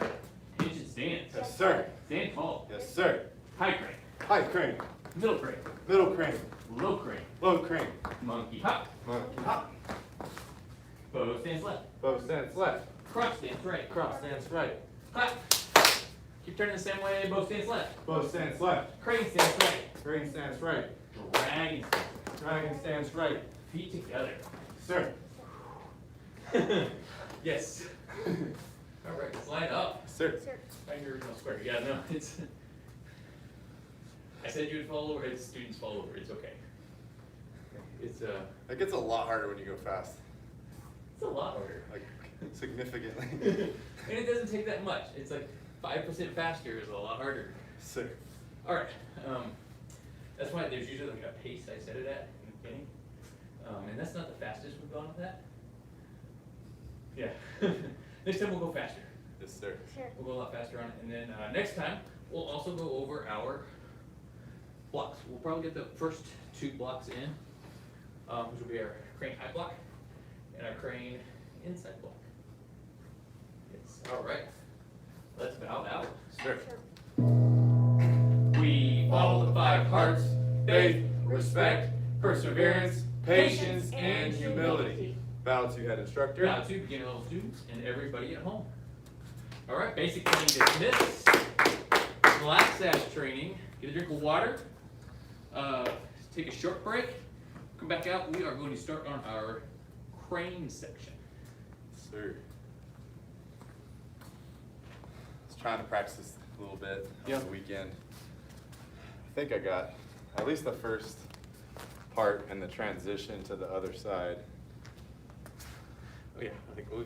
Boom, and then it's the elbow, back fist, right? Yeah. It's the footwork that initially starts on the second side that confuses me. And I think it's because it's like it doesn't go. It like turns and then you turn again. Yeah. So.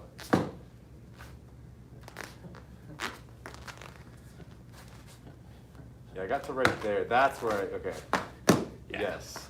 So you end up facing, because initially you Yes. face That first way. that Yeah, corner you there. face 90 degrees from the other direction. So if Okay. if my feet, if I was here, Uh-huh. 45.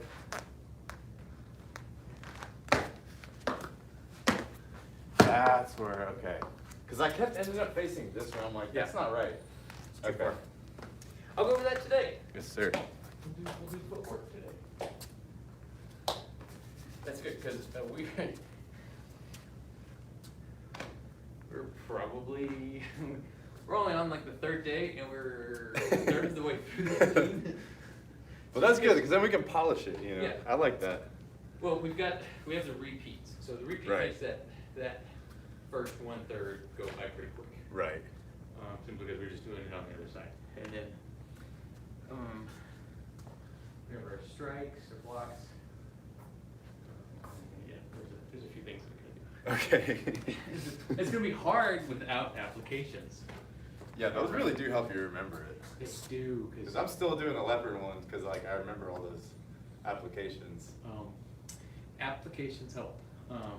And I'm just gonna warn everybody right now, with this and pretty much everything on our 108, when I'm grading the 108 for the black sash test, I can immediately tell when you're doing your 108, who knows the applications and who doesn't.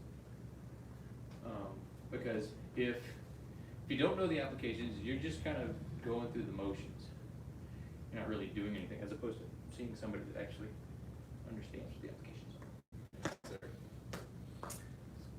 It's those punches to the ground, as opposed to hands are doing things. Okay. So we are working on our crane section of our 108. And our crane section comes directly after the tiger section. And the tiger section ends right here, okay? This is one of the few where we don't have to have it start in at the end. A lot of them we can start directly from our 5-animal salute standing here. This is one of the few where it's very awkward to kind of start from feet together. Yes, sir. Simply because you can see that we are in a weird position right off the bat. Okay, so we're going to start here. We're going to do our back fists, and we're going to chamber. All right. Reset that left foot. Set the right foot into a cross stance, and then left foot into a cross stance, and then we are now in our horse stance. Sir. So one of the things that I want to point out is that when we do this, our feet are at a 45-degree angle from where we started. Yes, sir. Or 90, it was 135. Okay, math. Yeah, this I always love that when people go, I will never use this. But then it's like you start to get into conversations with people that do actually use it a lot, and then it's like, I don't know what they're talking about. I use algebra every single day, so if anybody ever asks you when will you ever use this, I use it every day. Right. Once you start getting into calculus, you start doing calculus stuff. Like if you're going to be an engineer, algebra is kind of the least of your worries, because then you get into calculus, and calculus is 1,000 times harder. Okay, so we're going to start here. We're going to do our back fist and then chamber. Reset that left foot, right foot and across, left foot and across, right foot back into your horse stance. So you see that my feet are on the edges of the square, so they're 45 degrees off from directly forward, okay? Yes, sir. So we're going to do our descending arm, hand, and waist. This is our block with our right hand. Our right hand is going to come up to our left shoulder. Yes, sir. The block is going to protect our face. Left hand is going to go down, all right? Then we're going to do our one finger ask a question. We're going to sink a little bit. That left hand is going to come up, and we're going to make our one finger divides China hand, all right? Yes, sir. Comes up. Then we're going to do our cradling punching. So that left foot's going to step even. We're going to sink, come under, and then come up. We're striking with that back fist. Yes, sir. Okay. We're going to do our fist to the sleeve. That's a grab. We're going to pull. And we're going to pull to chamber with that right hand. Okay. Yes, sir. So as we pull the chamber, the left hand is going to punch. Good. So now we're going to go right back into our hard and soft crane walking. So we're going to start with that elbow, back fist, back to chamber, reset the right foot, left foot across, right foot across. And we're back to that 45-degree angle. Yes, sir. Okay. We're going to do our sitting arm, hand, and waist. So if left hand's going to go to the right shoulder, right hand's going to go down. Okay. We're going to sink a little. Left hand or right hand is going to do our one finger divides China. This is our one finger asks a question. Sir. We're going to repeat. We're going to sink, drop. That right foot came back as we came up to do that back fist. Yes, sir. Okay. Fist to the sleeve. We're going to grab. We're going to pull. We're going to shift both stances, and we're going to punch. Yes, sir. Good. All right. Toes are going to point forward. Yeah. This is going to be the hard part. Yeah, this is good. I like having students in class. So this gives me things to kind of go over. Where were we at? Here, here, here. So when we go into our horse stance, this is kind of an awkward position. And you can feel it too, couldn't you? So a lot of times you'll feel it right here. Just kind of bringing those toes in will get a lot of pressure on those Yes, knees. sir. And traditionally it's going to be here, but this can be difficult for a lot of people simply because it's hard on the ankles, especially in the beginning. And so this is kind of like, when we talk about it's the ideal, it means that you kind of have to stretch into this position. So neutrally. Your toes may be out just a little bit, but they're not here. Yes, sir. Because the other thing that this does is it forces this part to kind of open up, and it makes it really difficult on the knees. Just kind of having this hand kind of close to everything. Also kind of pushes those knees apart when you kind of want the knees to be. These kind of be in, but then the legs are out. Yes.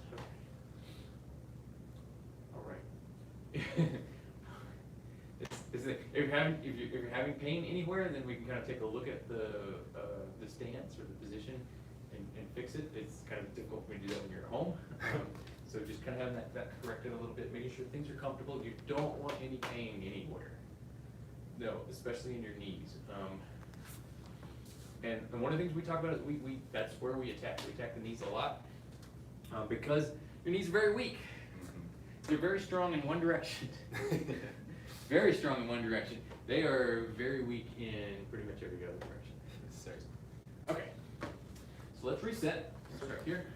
I'm gonna do a hard and soft crane walking. So it's back fist, chamber, left foot, right foot, left foot, right foot. Descending arm, hand, and waist. One finger asks the question. Crane lead punching. Fist to the sleeve. Hard and soft. Crane walking. Descending arm, hand, and waist. One finger asks a question. Crane lead punching. Fist to the sleeve. Okay. So I'm going to give you guys about 3 or 4 minutes to run that on your own. Yes, sir. And then we will come back and then I will lead it. And so if you see anything that you kind of like don't understand or need correction on, please ask. Okay. Yes, sir. And then you can also pay attention to my foot movement as well. Yes, Okay? sir.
Right, team.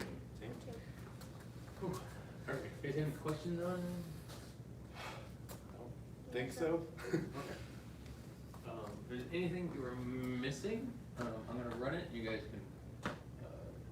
can try to see if there's anything that you might have a question on, or if there's anything you want to correct on. Yes, sir. And then I will, I will probably give suggestions afterwards. Okay. Yes, All sir. right. We'll start here. We're gonna go our hard and soft crane walking. Hard and soft. Crane walking. Crane walking. Sitting arm, hand, and waist. Sending my hand and waist. One finger asks a question. Finger asks a question. Crane and punching. punching. Fist through the sleeve. Fist in the sleeve. Hard and soft. Hard and soft. Crane walking. Crane walking. Sitting arm, hand, and waist. Sitting arm, hand, and waist. One finger asks a question. One finger asks the question. Craning punching. Craning punching. Fist through the sleeve. Fist in the sleeve. Okay. So I'm gonna give one thing to kind of help, and that is when we first start this, your back fists, we're going to, right here, this is when we pivot, you're gonna pivot on that foot. It's gonna give you a little bit of extra on that, simply because make sure that that foot's on this light square. That foot's gonna come off the ground just a little bit. Okay. Sir. It's gonna help a little bit, especially if you find yourself kind of like twisted up on this, where you go here, here, and your foot's there, and you try to get over, and you can't, because you can't. So you allow that foot to kind of like actually twist. You're gonna use your momentum to kind of twist you over. Okay. Yes, sir. All right, we're out of time. Sir. We're gonna do our creative spirit. Yes, sir. Let's go. Past self-mastery requires a creative spirit. A creative spirit has no self-doubt. The path to self-mastery requires a creative spirit. A creative spirit Has no self-doubt. The path to self-mastery requires a creative spirit. A creative spirit Has no self-doubt. Right. Bow to head instructor. Now to beginner level students. All right. Black Sats training dismissed. Master Sats training. It's your saber. Yes, sir. Hoping to have mine by Thursday. All right. Cause I think I ordered it last Wednesday. The Durkin said usually like a week. Yeah, sometimes it So- depends, cause like, I ordered stuff and it's like, it really depends on when the order comes through. Right. So sometimes they'll do something like, oh, well, they get ordered once a month, so it's like you get to deal with their once a month orders. Right. And sometimes they'll do like, well, it's light, we're just gonna do special orders, so. It's random. This is one of those funny things, like, I watch, Kung Fu students do the life skills. Not to say anything bad about Tai Chi students, but usually it's good to see like the Kung Fu students usually are understanding what the applications are for a lot of the life skills. So Yes, sir. it was kind of cool to see like senior head instructor Fig whenever he went through Kung Fu, and then his life skills, the way he did his life skills changed. Huh, I could see that. So he did Tai Chi first then? Yeah. So he signed up. Well, I guess he showed up for Kung Fu and he signed up for Tai Chi, like in the Tai Chi class. So he was doing Tai Chi for 10 years before he did Kung Fu. But yeah, it's interesting to watch them kind of like, because it's like if you don't do the moves, like for us for Kung Fu, the only reason like I see Kung Fu students doing things is because we have to do them. This is part of our form. We learn how to do this, and so it's like if it's something that's foreign to you, you're still gonna do it fun. It's kind of like what I say. I can see the people that I know that are doing the application. Like we teach them the application. If you're doing the application during the 108, I can tell. And it's the same way with the life skills. Yeah. When people don't know what they're doing, they're just kind of like trying to mimic what the person in front of them's doing, and you can't really see them very well. So it's interesting. It's good to see like Kung Fu students usually have it. It's not really a dash in Tai Chi, it's just that they're different. We know different things. So anytime a Kung Fu students try to take Tai Chi and they're trying to learn how to do softness, Kung Fu students can't do softness. It doesn't work. It doesn't work. They don't understand. It's not a concept that works in our brain. All right, so we're gonna do our cut. We're gonna practice 20 down cuts. And we're gonna practice our 20 up cuts.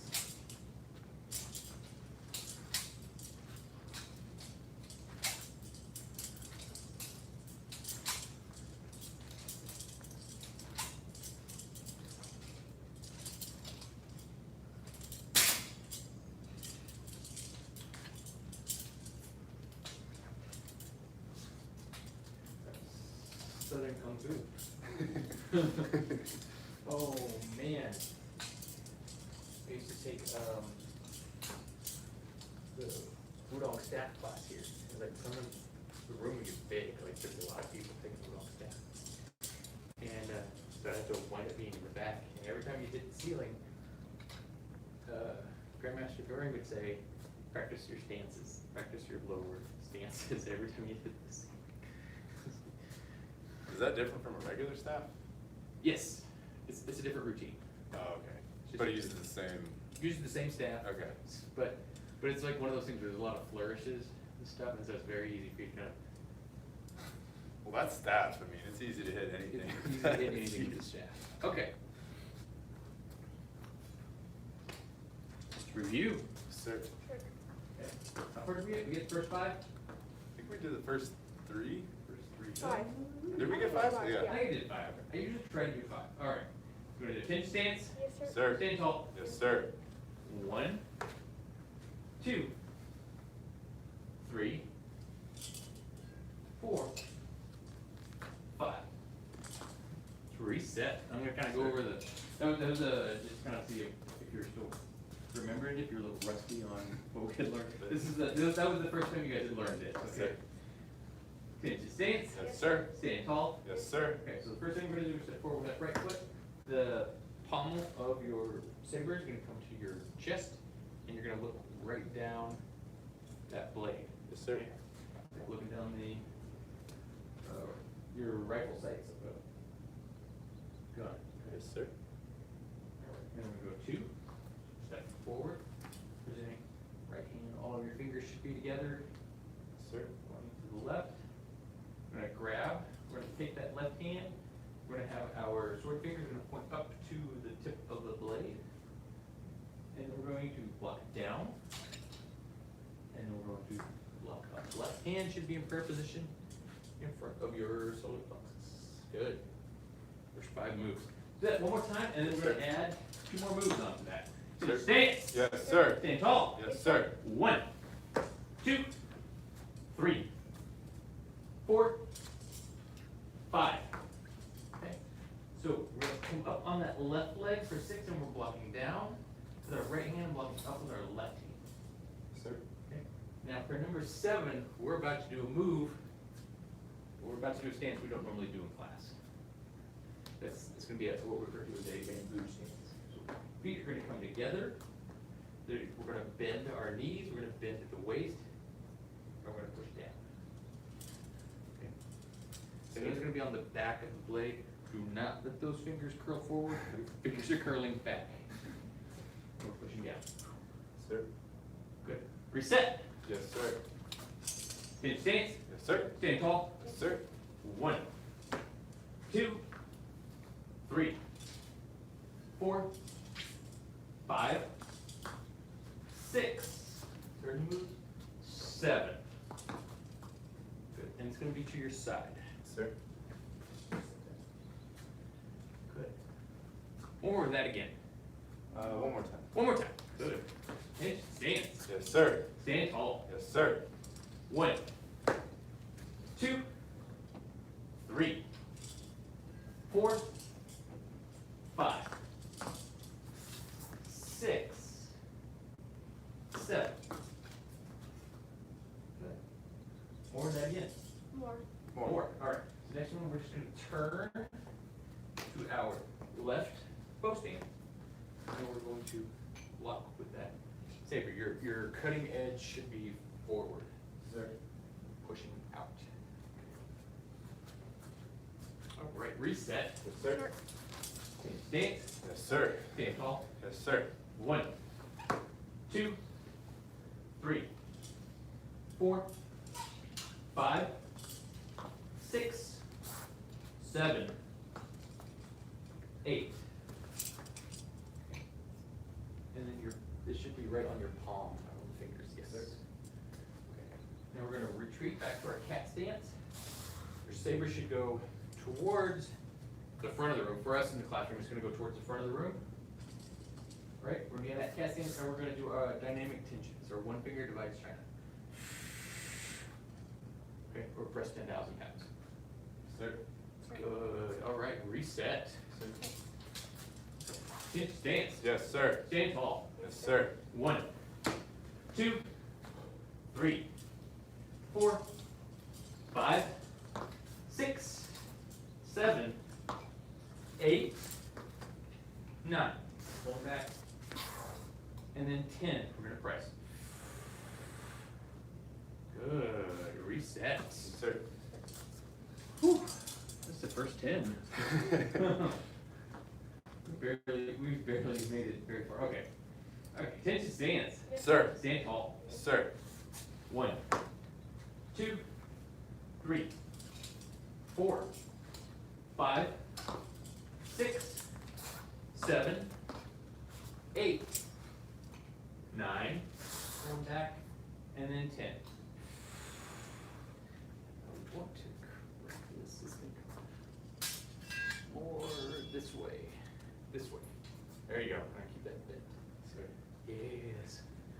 Don't forget about chunk. So you can see that at home. And it's not here. Okay. Good. All right, reset. Yes, sir. We do that one more time, and then I'm gonna see where you guys are at. Pinch stance. Yes, sir. Stand tall. Yes, sir. 1, 2, 3, 4, 5, 6, 7, 8, 9, 10. Good. More or that again? One more time. Okay. Because I'm about to have you guys do this on your own once. So if there's anything you're kind of iffy on, pay attention.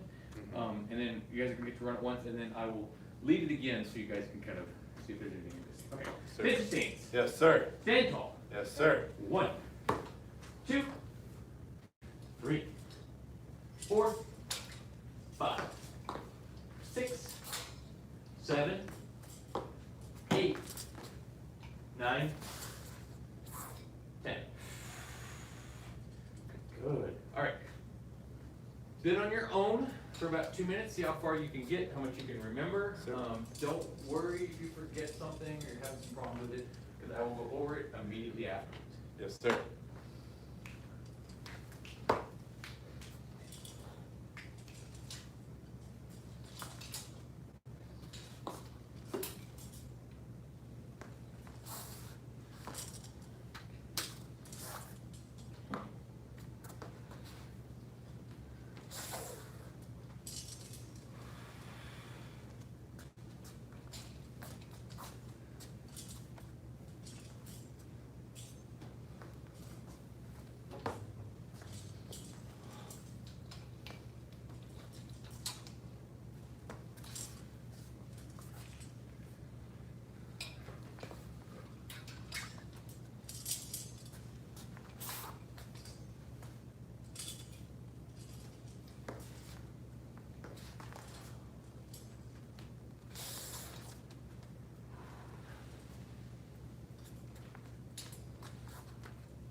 Tink.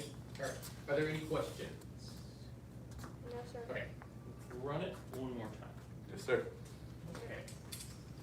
Pinch stance. Yes. Sir. Stand tall. Yes, sir. 1, 2, 3, 4, 5, 6, 7, 8, 9, 10. Good. So you guys remembered everything, didn't you? You didn't have to follow along, or Pretty much. yeah. Yes, sir. All right. We've got time. Let's preview the next two moves. I don't like doing more simply because our brains can't really retain that much per day. Yes, sir. From what I've heard, like, you remember, from the previous day, 5 major things, Huh. or 5 steps on something. Sounds so it's- about right. Yeah. So usually that's why, like, I don't wanna go more than 5 per day. Yes, sir. Okay, so we were here, cat stance, we just pressed. We are going to skip forward to a bow stance. Yeah, it's gonna feel awkward. And then you're just gonna press. That's it. So we're here, cat stance, we press. It's gonna be, what you're going to do is you're going to kind of lean forward, that right foot's gonna kind of come forward, where they're both even, and the left foot's gonna come forward. This is a little bit different from our bamboo step, where we kind of pick up and we push off. So this is a skip. Yeah. And if I'm wrong on this one, we'll get corrected later. I think this is the way we've been doing it for quite a while now. Just skip. And it's safe. God. All right, let's line up. Yes, sir. Battle 2 head instructor. Now, 2 beginner level students, and everybody at home. All right. Master's Path training dismissed.